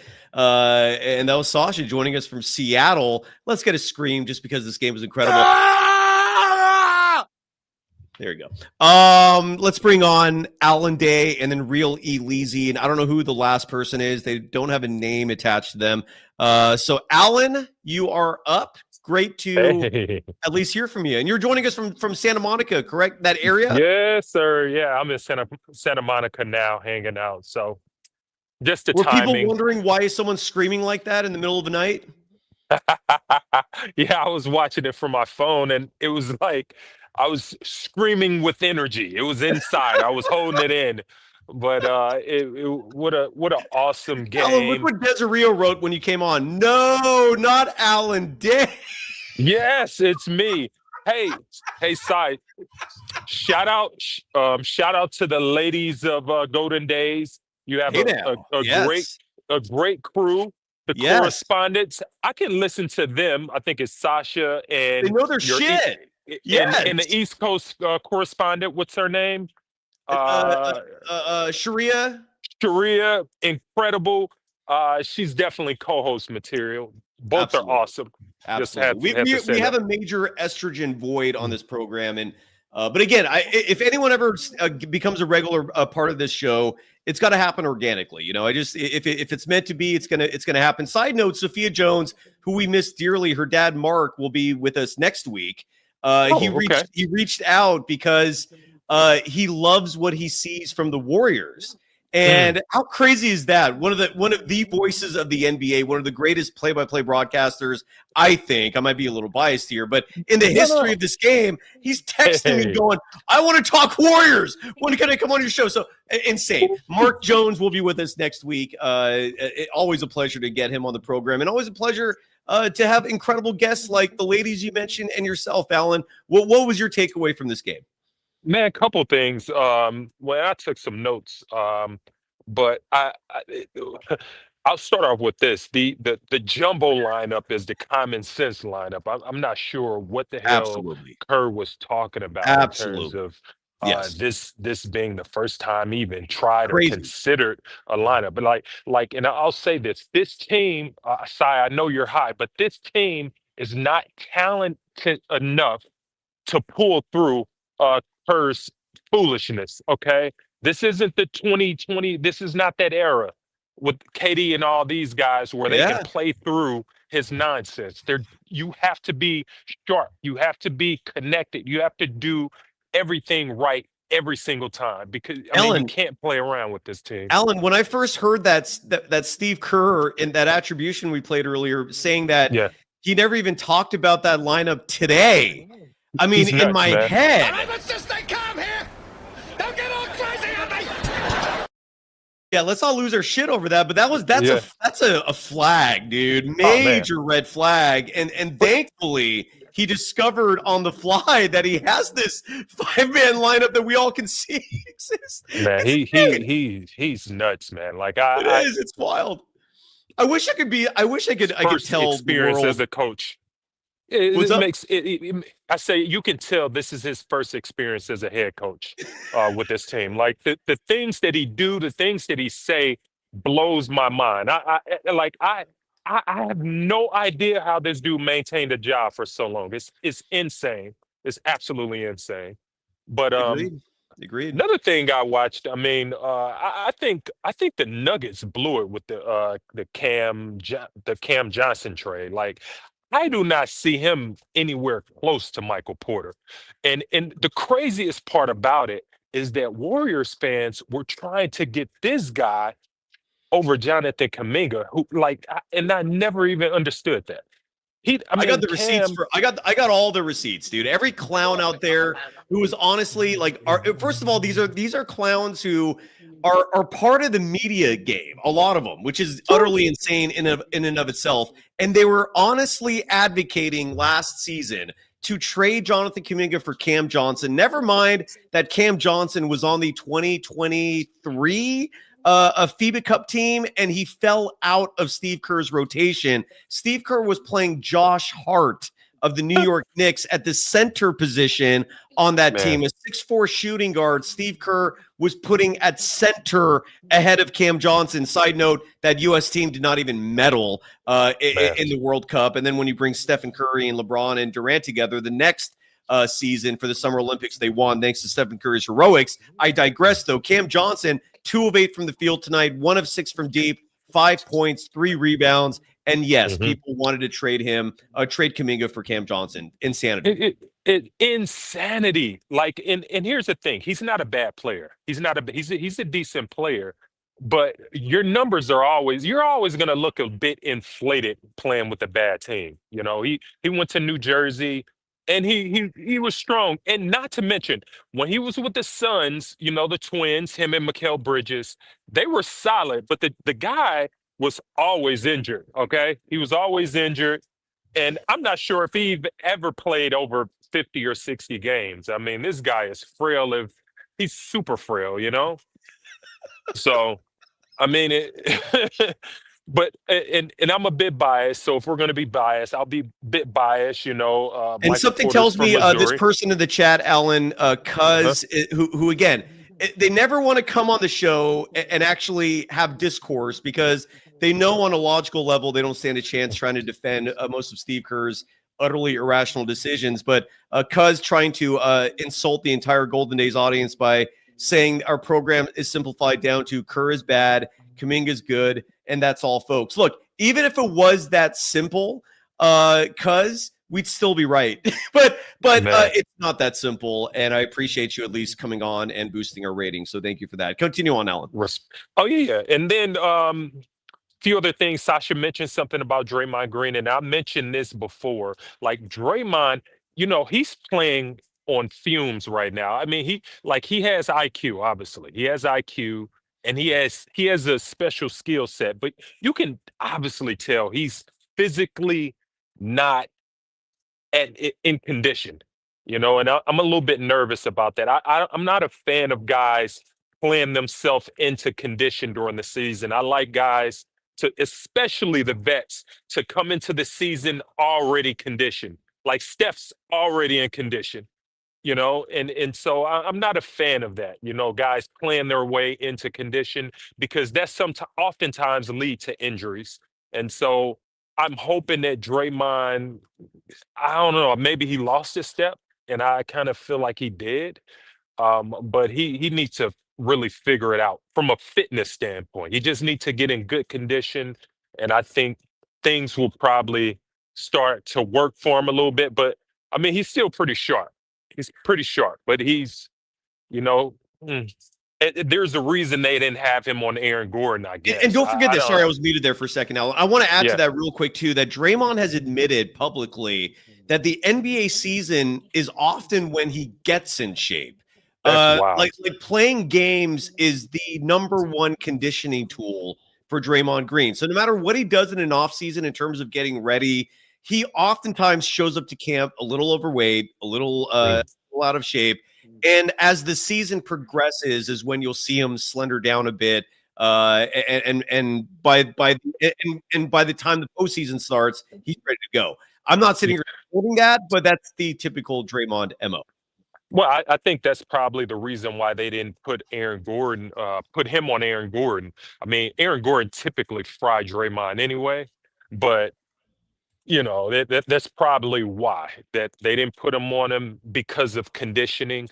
And I also want to mention this, that I don't believe that Aaron Gordon got off because the Warriors it was bad defense. I think he got off because it was a tactical thing. Like, I believe they just let him go because, I mean, JK, everyone was going under the screen, okay? And Al Horford, he didn't step up on any screen. Everyone just sagged off and was like, hey, shoot the shot. and it's incredible what's become of him. Aaron Gordon, it was not that long ago that he was a liability from the outside. He was not a three-point shooter. To see Aaron Gordon evolve into a player that's 10 of 11 from deep, I think he was hitting close to 40% of his three, or maybe above 40%. Here, I'll look at that setup right now just because I'm incredibly curious. But Aaron Gordon, he is all the evidence you need that someone can advance their game in terms of outside shooting, meaning someone can start a career not having that as a skill set, and they can finish their career being a lethal three-point shooter. Aaron Gordon in his career, just to give you some perspective here, and this is 1, 2, 3, 4, 5, 6, 7, 8. Sorry, I'm counting how many seasons he's played. 9, 10, 11. So this is his 13th season, and he is a career 33.1% three-point shooter. 2 years ago, Aaron Gordon shot 29% from deep. 29. Last year, that number went up to 43.6. And tonight, 10 of 11 from deep. Utter insanity. Well, check the end of Orlando, because if I remember correctly, he started to shoot the ball really well at the end of his term with Orlando. His last year, Alan, his last year in Orlando, and he played 25 games, and I think got traded to Denver that season. He was shooting 37.5% from deep. Yeah.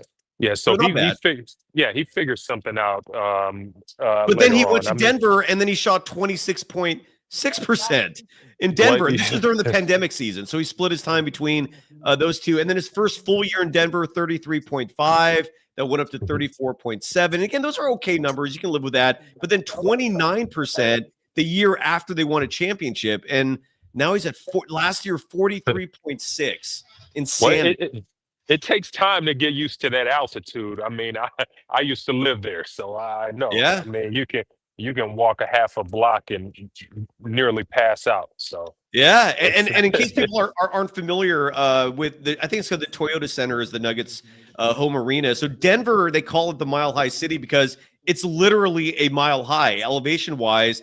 And if you go in the visiting locker room at the Toyota Center, they have this massive mural that all the players see repeatedly. They see it when they come in. They see it when they're going out for warm-ups, and they see it coming in and out of the tunnel for halftime. And this mural reminds the players, and this is by design, how high up they are. And it literally lists, like, you are 5,000, what is it, 5? I can't remember what the feet measurement is for a mile. Is it 5,240? I can't remember. Please forgive me. But it lists that measurement, and it says you are a mile up. And it's entirely a psychological thing to remind the players there's less oxygen here. And I don't know if that works or not, but the lack of oxygen, it has an effect, dude. It's crazy. Are you still with me?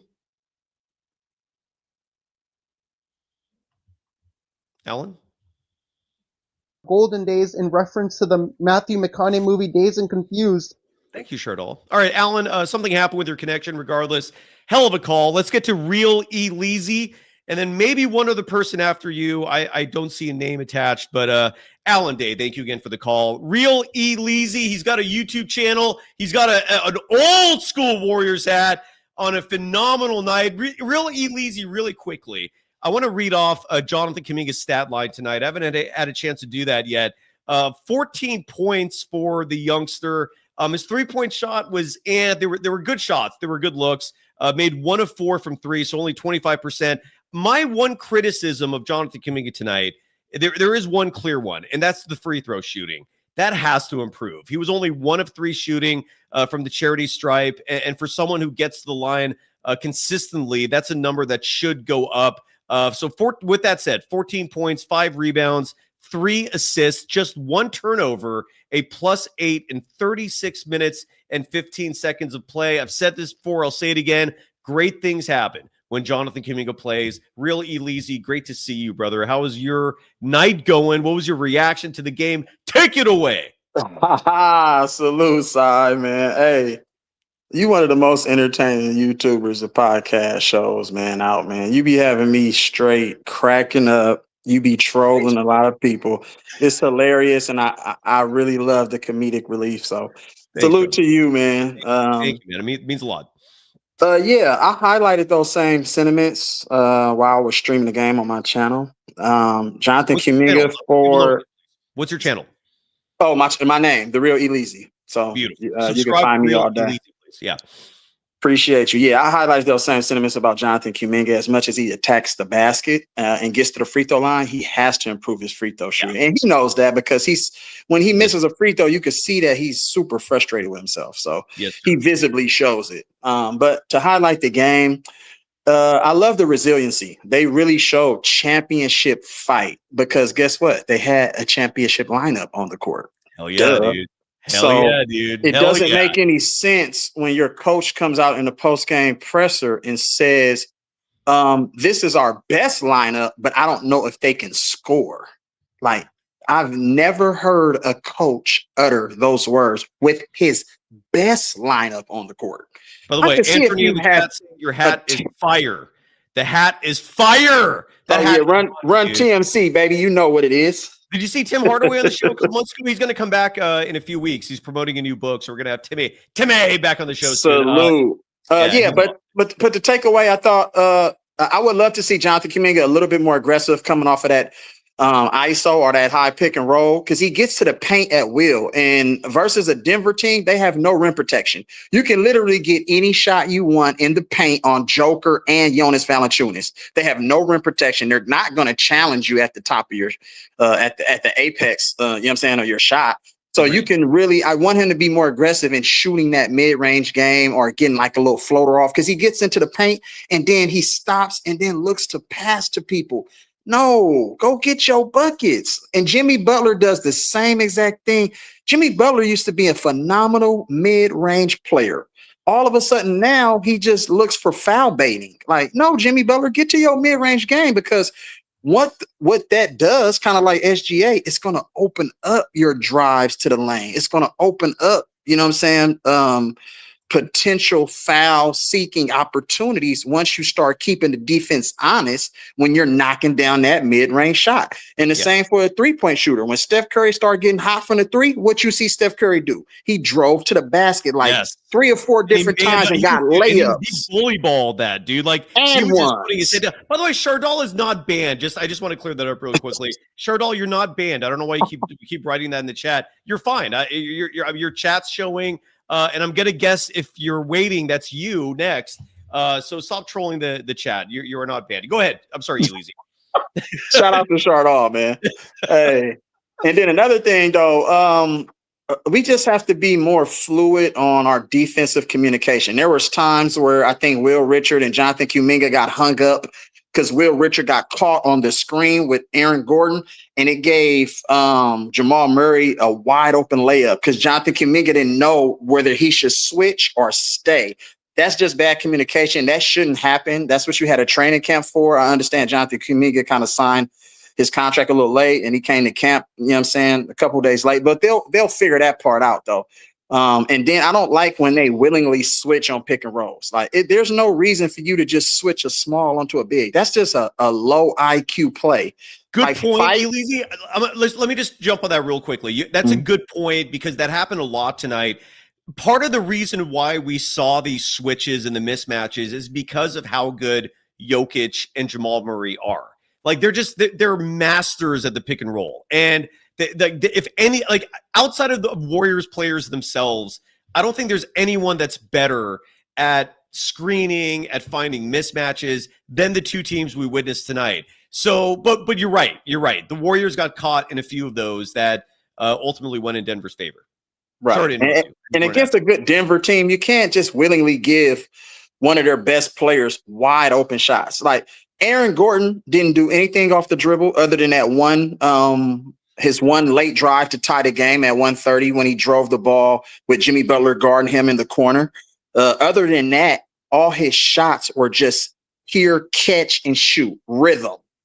They didn't close the airspace. Like you're taught to close as a defender, you're taught to close the airspace. They gave the Denver players too much airspace to operate. Like any good offensive player, when they have airspace, they're comfortable. That's their wheelhouse. They're going to take advantage of those situations. But if you close that airspace and force them to use, you know what I'm saying, their skill set, because Aaron Gordon isn't really a great like he's not going to attack you with dribble moves. He's going to turn his back and post you up from like 20 feet and back you down and just use his size, athleticism, and strength.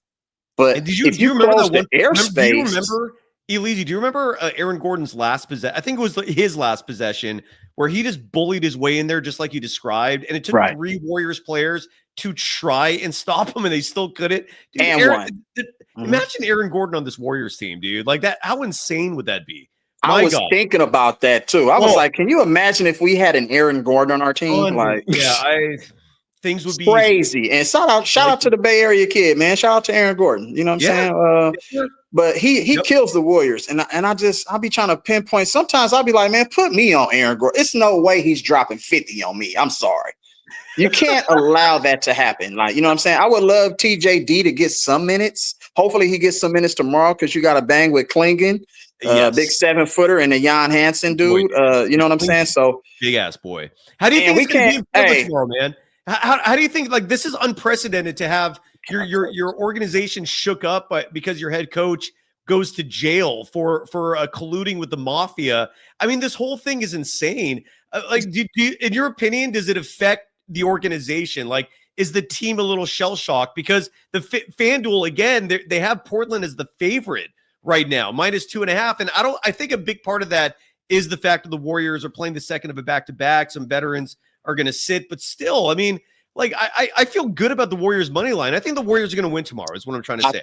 I thought about that too, Sai. That's a great point that you bring that up because we know about the NBA. It's all about the numbers. It's all about betting. It's all about money. And a lot of people might be jumping on Portland right now, but by the time game time starts tomorrow, that line will probably come down almost close to a pick 'em or like a 1.5 situation, or it might even swing into the Warriors' favor if Steph Curry and maybe one of the other vets or somebody plays. Like we get Moses Moody back. So that's going to help us. And we own Portland, just like Denver owned us, you know what I'm saying, for a long time, other than them last 2 victories over Denver from last season and last season this year. We own Portland. So that's just what it is. That not no more. You're right.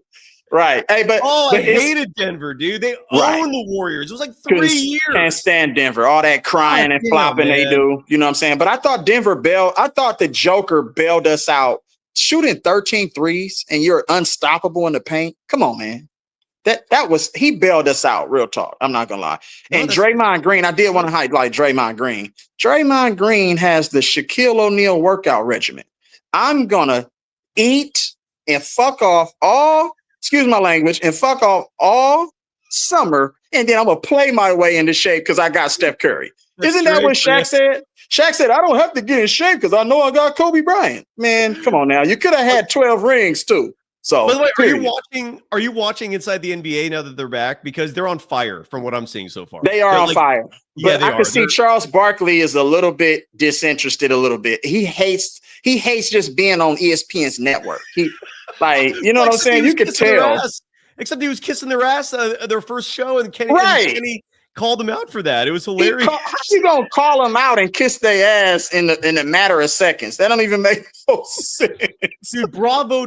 Look, man, in the same way that I critique a lot of these media organizations a lot, a tip of the cap, kudos to ESPN for letting those guys breathe, man. Like they're not restricting them with a format and time restrictions. That show is the same. They just replaced TNT with ESPN, and props to them for just because it's more structured over at ESPN, obviously. So I mean, kudos to ESPN and kudos to those guys just for accepting their roles. Like, you know what I'm saying? So because they probably could have said, you know what, I don't want to do this for whatever reason. You know what I'm saying? But they chose to stick it out, and that's a testament to Ernie Johnson. EJ has been doing this for a long time, so he's one of the GOATs in that arena. So salute to EJ. But to get to kind of like. I'm about to wrap it up in a second. Okay. It could be one or two things that can happen tomorrow with Portland. This dark cloud over their head coach can either rally them, or it can be just that, a dark cloud to where everybody is just, they're kind of torn apart because their leader is not on the floor. It's not on the sidelines with them. Tiago Splitter, who's a longtime veteran, he comes from the Greg Popovich tree. You know what I'm saying? He's an former NBA champion under Greg Popovich. He's going to take over the interim head coaching duties So they can either rally around him and be inspired to play the Warriors after they just seen the Warriors last week to end the preseason. And this game is going to be a competitive game because Portland is a really good young team. I thought they should have beat Minnesota the other night, but they had some blunders down the stretch of that game. So they're going to have to shore up some things on that end and closing basketball games because they're still a young team, even though they have a couple veterans. And you had Anthony Edwards being Anthony Edwards hitting that 18-footer to seal it. Look, the game is in such good hands, which is a relief for me because I love basketball. I love the NBA with all its flaws. And look, there is a concern, or at least there was, about what's next. And it felt very similar to Michael Jordan's when he retired. You know, there was a little spell there with the NBA where it was, you know, I mean, it was interesting. Like Kobe was emerging, you had Shaq, but it wasn't the same. Like, and then it wasn't until really the early mid 2000s when it started to pick up again and take full steam. And LeBron deserves credit as much as a lot of other superstars. Anyways, my point is, you look at Victor Wembanyama. I mean, that dude, that game, I watched that whole game. I don't normally creative player watch Spurs games. I was like beginning to end glued, but I was also glued because Cooper Flagg is 18 and he's going to be a legitimate basketball player. And I love Charles Barkley criticizing Dallas, using him as a point guard. He's saying, dude, like, why is he playing the point? This guy's a scorer. Like, he's got to play off the ball.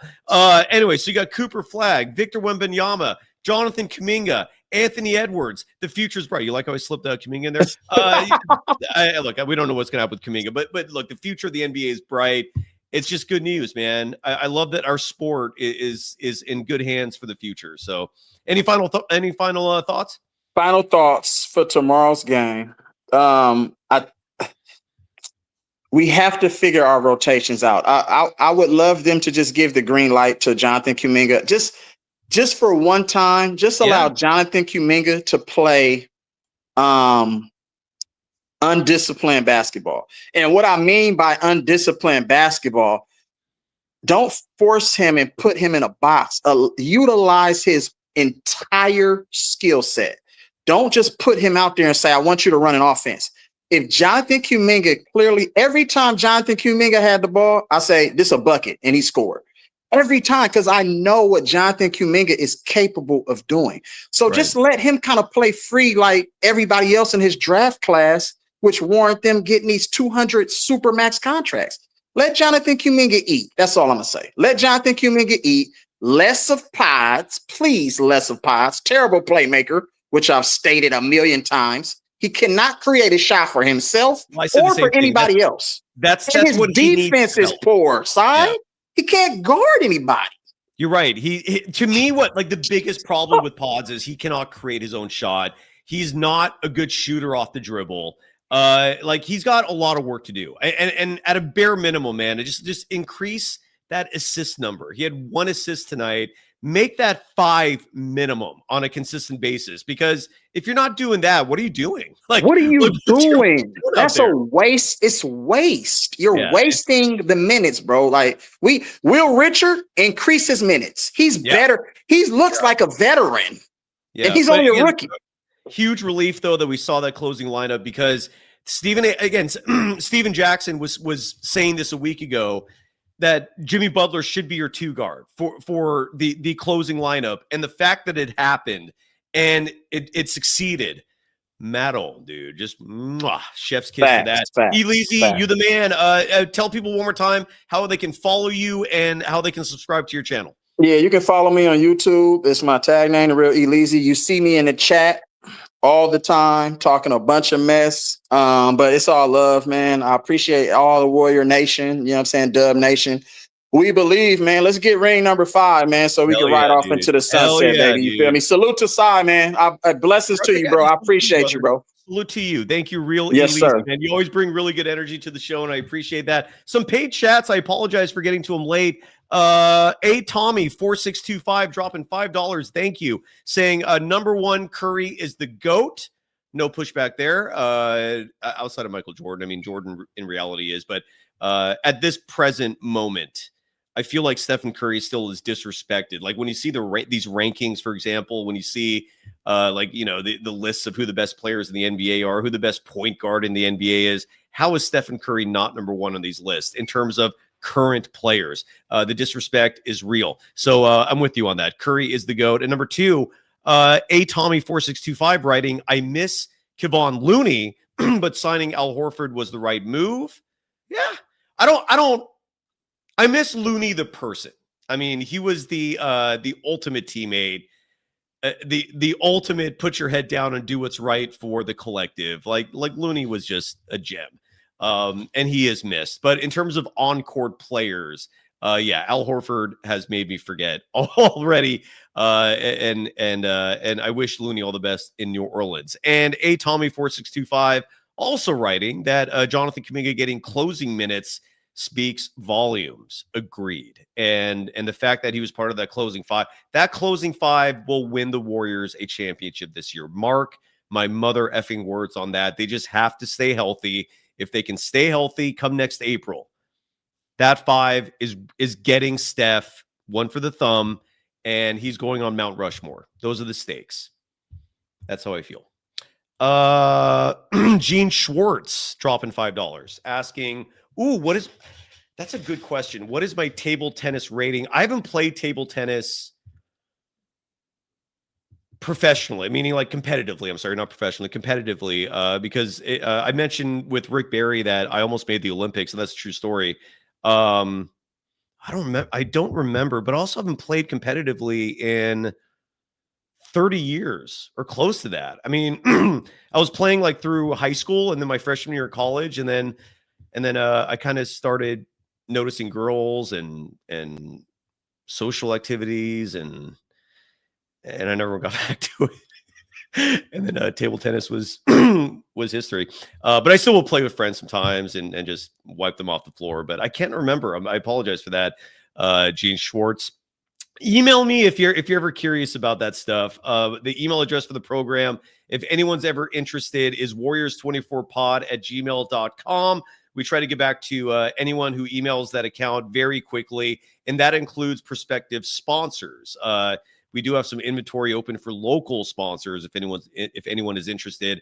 Again, we're eternally grateful for FanDuel, for DeleteMe, but we have space for two more, and we have some great leads. We're getting really close to bringing some incredible clients on board. But in terms of the table tennis conversation, reach out to me there if you want to continue, because something tells me the audience is not interested in discussing ping pong.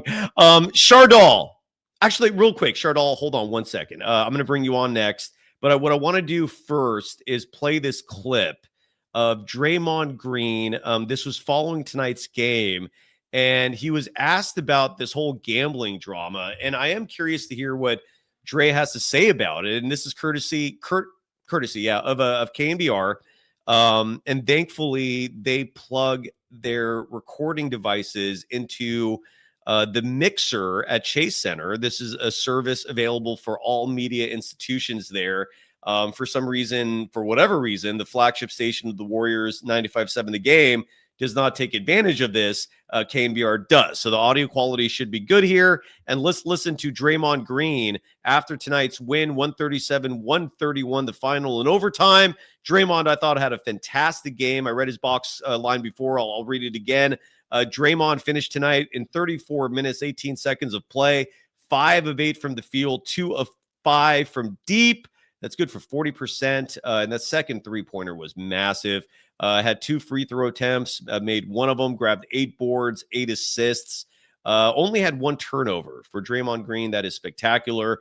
He also had a block. He was second on the team tonight in net rating with a plus 11. Steph led in that category. Steph was a plus 15. Jimmy Butler and Jonathan Kuminga both third with a plus 8. And in terms of stats, really quickly, while I'm on that topic, I want to list off Jimmy Butler's contributions as well, because Jimmy Butler, to me, in tonight's game, was under the radar in terms of accolades, in terms of the attention that's deserved. He had a spectacular night. It just didn't necessarily reflect in terms of stats and massively huge plays, but like he had 2 3-pointers tonight. One of those was to beat the shot clock, and it was clutch. I know it was in the fourth quarter. Jimmy Butler finished this game 6 of 15 from the field, but 2 of 4 from deep. 7 of 8 from the free throw line. He did miss one free throw, which means Stephen Curry is leading in the bet that Draymond Green and Jimmy Butler have for who's going to finish the year with a higher free throw percentage. Steph, again, in my opinion, you don't make that bet against Stephen Curry, but Jimmy Butler is betting on himself, and right now he's one free throw behind. He went 7 of 8 from the charity stripe, added 5 rebounds, added 6 assists, had 3 steals in this game, finished with 21 points to go along with those 6 assists and 5 rebounds and 3 steals and no turnovers. Jimmy Butler, man, that signing continues to look spectacular. And now let's listen to Draymond Green, who I think is touching on this gambling fiasco, which does in a lot of ways affect the Warriors, given they're playing in Portland tomorrow night. Here is Draymond Green. My reaction to the news, I was shocked.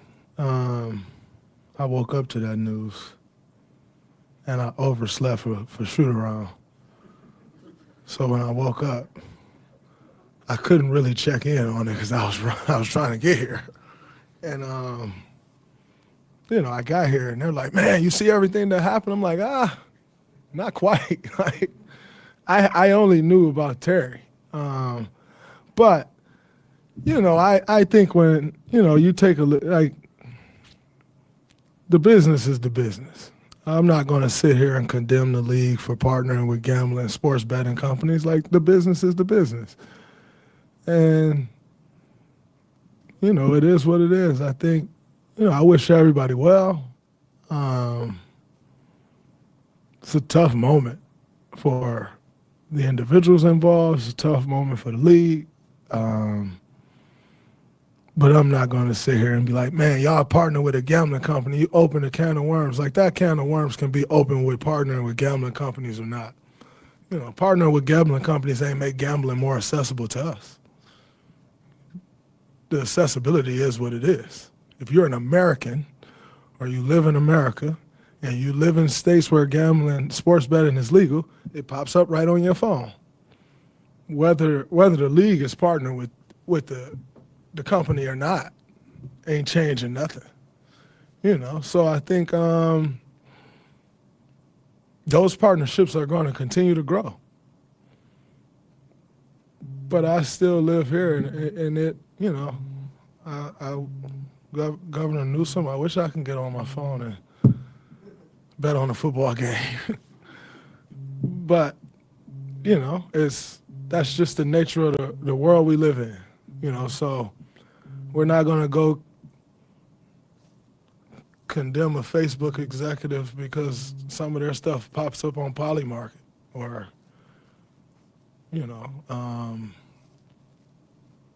any of those, so I'm not going to sit here and, our league has done an incredible job of growing this game. Partnerships come when you grow the game. And for all of us, from ownership to players, it grows the pot. And I haven't heard anyone complain about the pot growing. So I'm not going to sit here and act like the league the league been partnered with Bud Light forever. They ain't start me to drinking beer, So, it's unfortunate for the guys involved. I'm praying for them and wish them well. But sports betting is going to be around. And, the partnerships will keep happening as they should. But the accessibility is the accessibility. And the Golden State Warriors is sponsored by Mercedes-Benz. I don't have a Mercedes-Benz. I got a nice Kia deal, which has been absolutely incredible to me. But my point, there's that, right? Like, well, that's certainly part of my question. I guess the accessibility has changed too. Yeah.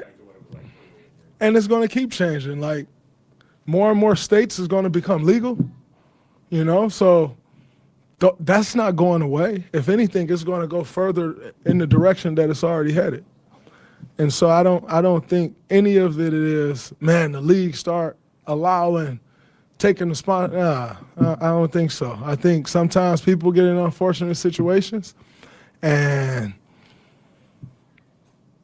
everyone makes decisions. I'm not saying that those people made the decisions. I don't know. I'm not getting off into that. But I just know that those partnerships are going to keep growing as they should.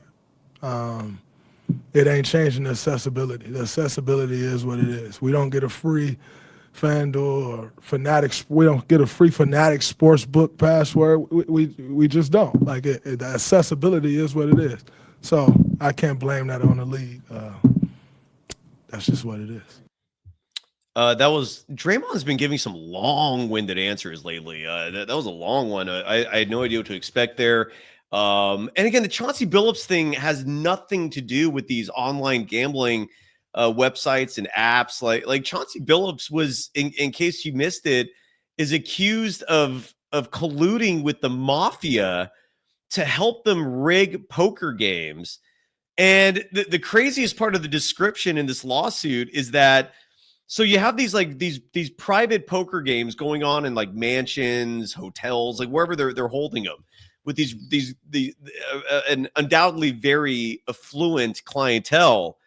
And I don't know what Chauncey Billups' role in this was. I don't know if he was recruiting people, maybe he was recruiting players. Who knows? I'm sure there's going to be a lot coming out. But what Chauncey Billups was involved in was the mafia rigging these games with decks of cards, and this is like straight out of like Ocean's 11. The part that's really wild to me is like the fact that they were using high tech like X-ray cards, so they were rigging these games. So everyone who played was going to lose, and they lost millions.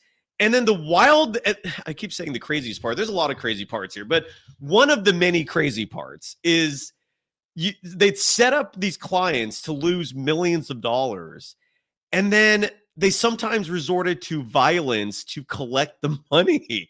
Like, I don't know if we're talking about chopping fingers off. I don't know if we're talking about just a good old-fashioned pipe to the gut. I don't know. I mean, was Chauncey Billups an enforcer? Was he a recruiter? I don't know. Those are the parts of the story I can't wait to see come out. But Chauncey Billups had nothing to do with like FanDuel and DraftKings and all that crap. Now, the Damon Jones part of this, where again, he's buddies with LeBron James and like that part, and supposedly the Damon Jones and Terry Rozier part started with Michael Porter Jr.'s younger brother. Remember, he got arrested and kicked out of the NBA last year, and supposedly where this investigation began on that side of things was because of the Porter brother, and that whole family is insane. The more every new thing I learn about the Porter family just makes me just cringe more and more, just makes me squirm more and more. Like, it never stops. It never gets lower and lower with these guys. And what I'm trying to say here is that the Porter brother, who got banned from the league last year for rigging games, he clearly snitched, and there's a lot of snitching going on. Speaking of snitching, another person who might be involved in all this in terms of ratting people out, Gilbert Arenas. Remember, he got arrested. Like, I think he's also snitching on people. So, like when the full story comes out, sign me up for reading that book, because I'm very fascinated. I want to know if Chauncey Billups was actually clubbing people and knocking teeth out, or if he was recruiting. Like, what was he doing exactly? I don't know. Oh, and Shardal saying people are posting hateful comments in the chat. All right, Shardal, let's just bring you on. This is you, right, Shardal? Shardal. Hello? Oh, that's not Shardal. That's a troll. So, Shardal, is that why you're saying you got banned? Is because you can't actually log on to the show? Is that what's going on? Yeah, that's a bummer. Anyways, well, let me see if there's any other sound bites to play for tonight. I'm sure something else came down. Let's hear from Al Horford real quick. This is just a fun snippet. This is courtesy of the NBA's Twitter account. And again, Al Horford, this is only his second game of his career. Shardal, here, try one more time. Here's the link. Here, I put it in the chat. Because if you can come on. So this is what you meant when you said you thought you were banned. You're not banned. I promise you that. If you can't log in, that is something that's going on your end. I would never go out of my way to ban you, of all people, Shardal, unless Shardal, you were in this chat under another username saying some hateful shit. Then maybe you did, and maybe the IP address was connected. And if that's the case, Shardal, I'm disappointed in you, brother. But hopefully that's not the case. So, and Dylan Verano saying, can we get a Shardall shirt? Why not? We got new merch coming very soon. And Shardall, you're not banned. I don't know what, if you're having issues logging on, I don't know what to tell you. Golden Days in reference to the Matthew McConaughey movie Dazed and Confused.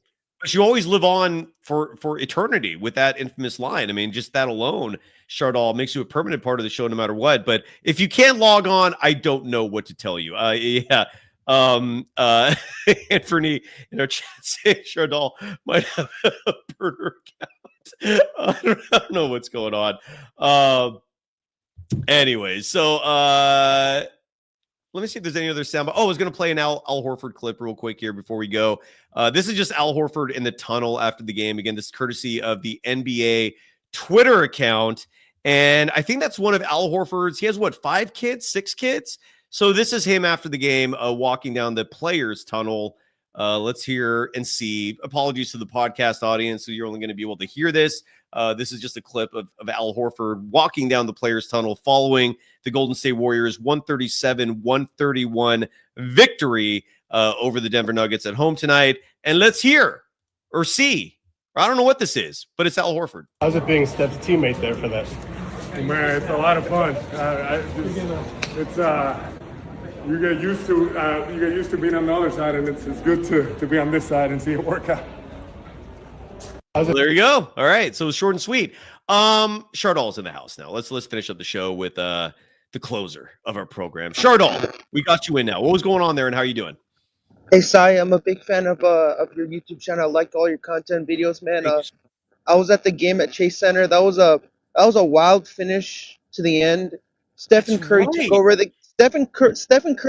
the rest of the game in the fourth quarter and overtime. He took over, scored the last 16 points to close it out. Yes, sir. What was the vibe like at Chase Center? I completely forgot you went to the game with your dad, right? I was at the game with my dad. I went today. Where were you sitting? I was sitting in the upper level, 200, section 206. Was it one of the loudest games you've ever been to?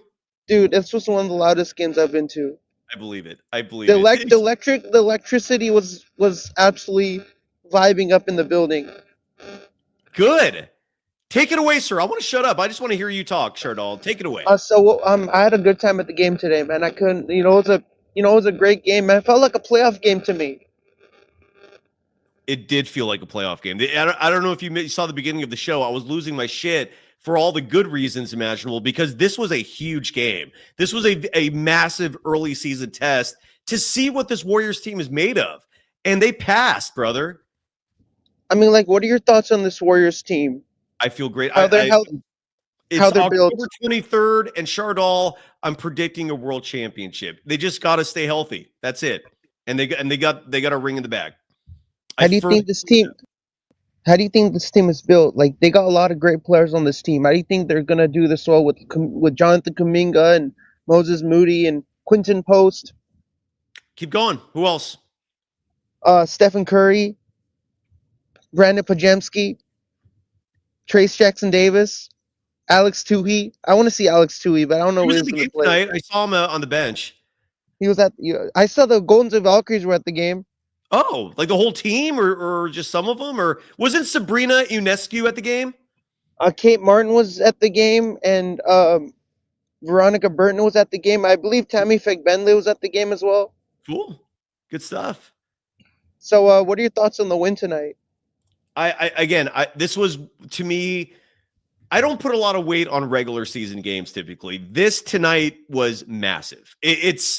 It felt good, man. It felt damn good. I thought this sets the tone for the whole year. It gives this team the confidence to know mentally that they can beat anybody. They just beat arguably the best team in the NBA, not named the Golden State Warriors. Like, this was huge.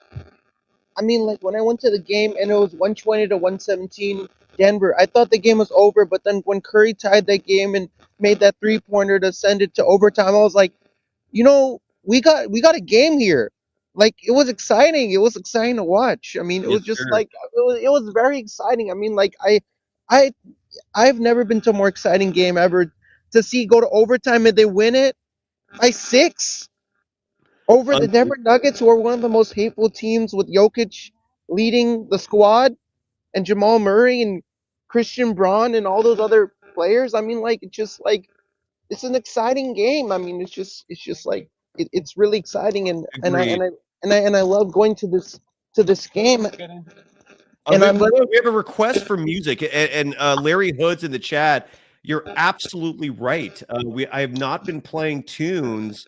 Let me make sure I get the one that we normally play. Mike, I haven't played music in a long time. Let's see. Is this it? This is So it. yeah. Go ahead. So I mean, I was excited today. I mean, I got to go to my dad. It was a very memorable event to go to. I took a lot of photos to recap the event. Good. How do you think this Warriors team is gonna do? Like, how excited are you about this organization led by Steve Kerr? Even with Steve Kerr at the helm, Shardal, I feel Golden Days in reference to the Matthew McConaughey movie Dazed and Confused. Absolutely right. And I feel amazing about again, it was weird to hear Steve Kerr say that he didn't put thought into that closing lineup until today. That's weird to me. Okay, like let's not pretend that did not happen. I went to the home opener, and the giveaway item that was a hat. I'm like, I thought the giveaway item at opening night was a shirt. You know, like they give shirts out to they're draped up all on the seats. There was not a shirt, it was a hat today. I'm like, are you kidding me? It's a hat for a giveaway item? It's not a shirt? Are you effing kidding me right now? Like, it wasn't a good. You didn't like the hat? It wasn't a snapback. I like snapback hats more better. What kind of hat was it? It was just a daddy cap, and it was a one size fit all type of hat. I'm like, what kind of bullshit is that, man? Like that is a piece of shit right there with the giveaway item. A hat? Are you damn? You gotta be crapping me right now. The giveaway item was a hat, not a shirt. I want to scream like Naveen was screaming when he came on the show. Well, scream. I was saying, like, are you kidding me? The giveaway item was a hat and not a shirt. Warriors media team, you gotta correct all the stupid crap that you're doing. Hey, Sai, yeah, I was so mad about I was so mad. I was hoping the giveaway item would be much better, but a hat? What kind of bullshit? That's some bullshit. But you know what? You got to see the hat because this was a huge win tonight. That is now memorabilia you got to say for the rest of your life, right? I mean, that is memorabilia, but it's just like, I wanted a shirt. I wanted a shirt. I know. I wanted a shirt. I hear you. Life is full of disappointments. I get it. But at least the hat, you can pin that up on your wall or you use it in some aesthetic way, right? I mean, I've been collecting so many opening night shirts. You don't know how many shirts I have in my collection. Maybe I have like 10, maybe I have like 5 or 6 opening night shirts that I've collected throughout the years when I went to the opening night games. I have a ring ceremony shirt. I have another Warriors yellow shirt. I have a playoff shirt. I have another one. I have 2 other shirts. I have a couple of Warriors jerseys, some shoes, Steph Curry shoes. Shardal, Anthony wants to know, Shardal, do you prefer a blunt or bong rips? So this is making me feel uncomfortable. Can we not talk about this, please? Oh, how come? No, but I don't like talking about this stuff. This is a post-game show. What are you turning this post-game show into? Talk about drugs? Talking about blunts and bongs? What are you talking about? It's harmless. Anthony is turning the show into something that we don't want to talk about. This is Anthony, real fast to answer your question. My favorite is actually what they call a honey blunt. It's where you get your traditional blunt, right? You crack the thing open and you set it all up. And then at the very end, you lather the blunt with a light coat of honey. Toast the blunt in like one of those toast, not a traditional toaster, but like the oven type ones, right? And you set it in there for like 2 minutes at about 350, and so the honey coats into the blunt wrapper, and you taste it with every hit. It's divine. So Steph Curry finished the game with 42 points, 6 assists, and 7 rebounds. How did you feel about Steph Curry taking over the whole game? Like, he dominated the game today, man. It was fun to watch. Steph Curry is that's why he's the greatest shooter on the planet. There's a reason There is a reason why Steph Curry is the greatest shooter on the planet. There's a reason. Why would he be called the babyface assassin for? I mean, there's a reason why he's given that nickname, because he is the babyface assassin. He looks like a baby off the court. He looks like a baby, but on the court, he's a monster. On the court, he takes over the game on the court. I mean, that is truly what he is. It's been 2 hours. I want to relax for a little bit. Final thoughts, final words. We're gonna close the show on your note. Hey, Sai, it was a great time coming on the show, man. I really love everything you do. Keep up the good work. Keep up getting all great guests on your show. Golden Days in reference to the Matthew McConaughey movie Dazed and Confused. And exploiting the network into what it is now to Oblivion. Viewers, make sure to subscribe to Sai and Golden Days in reference to the 1993 Matthew McConaughey movie Dazed and Confused. And also subscribe to the SGA Sports Talk channel. I'm at 478 subscribers. I just lost 2 subscribers. I don't know why I'm losing subscribers. I was at 480 subscribers, and I lost 2 subscribers. I'm at 478. Wait, People don't like my. Hold on a second. We got it. That's not right. People don't like my content. Let me pull up your YouTube channel really fast here, because I'm actually not. No, that's bullshit. Hold on. I'm going to share the screen right now so everyone can see your YouTube channel. And you are not at 478. You are at 480. So I don't know why I went to 407. I was at 480. Then I went to 478, and now I'm back to 480. Good. And folks, if you can help Shardall out, again, his YouTube channel, we've said it repeatedly, it's SGA Sports Talk channel. Literally just one word, at SGA Sports Talk channel. Really easy to find. Just hit the subscribe button. Help our buddy Shardall out, please. Please help me out. I need to get to 500 subscribers by the end of the year. You can spit on that thing, right? I need it like Haley Welch. Yes. Yes, Golden you do. Days in reference to the Matthew McConaughey movie Dazed and Confused. It was great coming on the show, and I'll definitely see you back here on another Golden State Warriors post-game show. I hope you have a good rest of your night, Sai, and I love being the last caller, man. It's an honor to make me the last caller. I love having you the closer, and I love buddy. coming on you too. I'll see you back here again on Golden Days. Tomorrow, are you joining us tomorrow night? We're right back tomorrow. I'm gonna join you tomorrow night. Perfect. And I'll we'll have see you tomorrow night. And it's going to be Friday late happy hour, but hopefully we'll be in a celebratory mood again. Look, all kidding aside, even if the Warriors lose tomorrow night, it doesn't matter, man. This game was so huge that because tomorrow, realistically, the veterans are not going to be playing. It would shock me if Stephen Curry and Draymond and Al Horford certainly is not going to play. I don't think Jimmy Butler is going to play. It would shock me if they play. They might. You never know. We haven't heard any news, but it would shock me. And so if a Warriors team that's absent those 4 veteran stars, if they go into Portland and don't win, it's not going to be the biggest disappointment in the world. I think they're going to win, though. I feel good about it. But regardless, we'll be back tomorrow night. And Shardall, you're going to join us as our closer. I'm gonna be joining you tomorrow night in true honor, man. I hope you enjoy the night, and I don't want to keep you on too long. Beautiful. Shardall, have a great night, brother.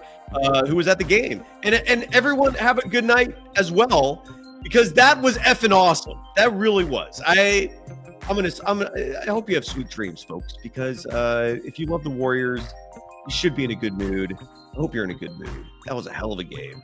And the Professor Armando Lora is going to be with us tomorrow night. If you folks strongly disagree with his assessment of Al Horford, of Brandon Pajemski, come on the show. Let's have some fun regardless. The door is open for everyone. Is that it? Are we done? I think I played all the sound bites. I think I read all the important stats. The Warriors tonight as a team shot 38.3% from deep, 18 of 47. That's not great, but it's not bad either. You can live with that.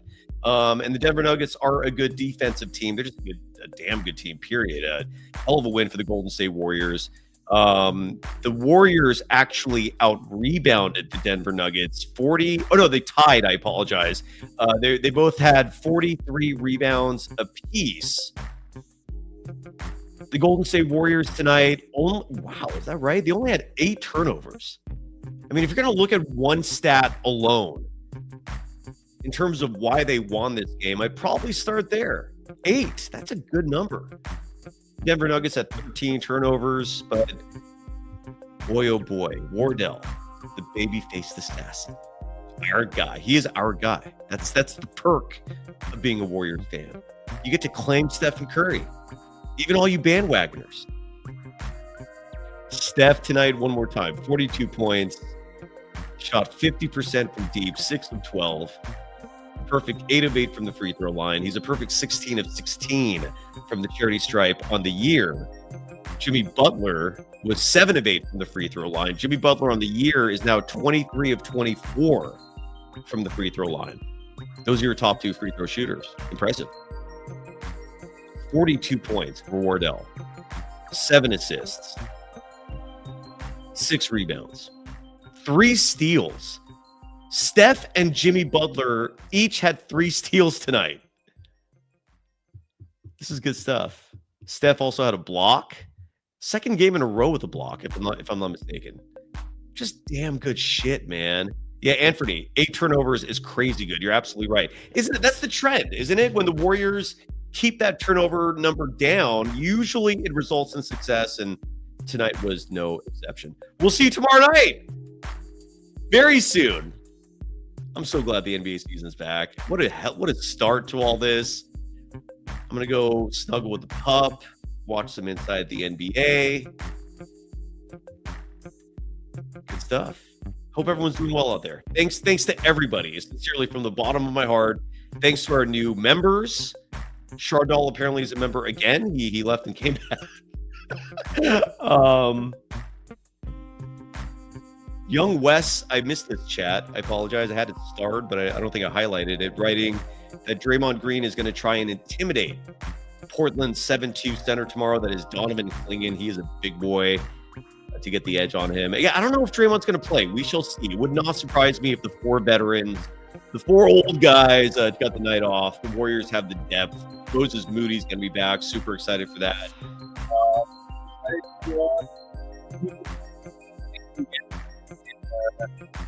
Good night. Go Dubs.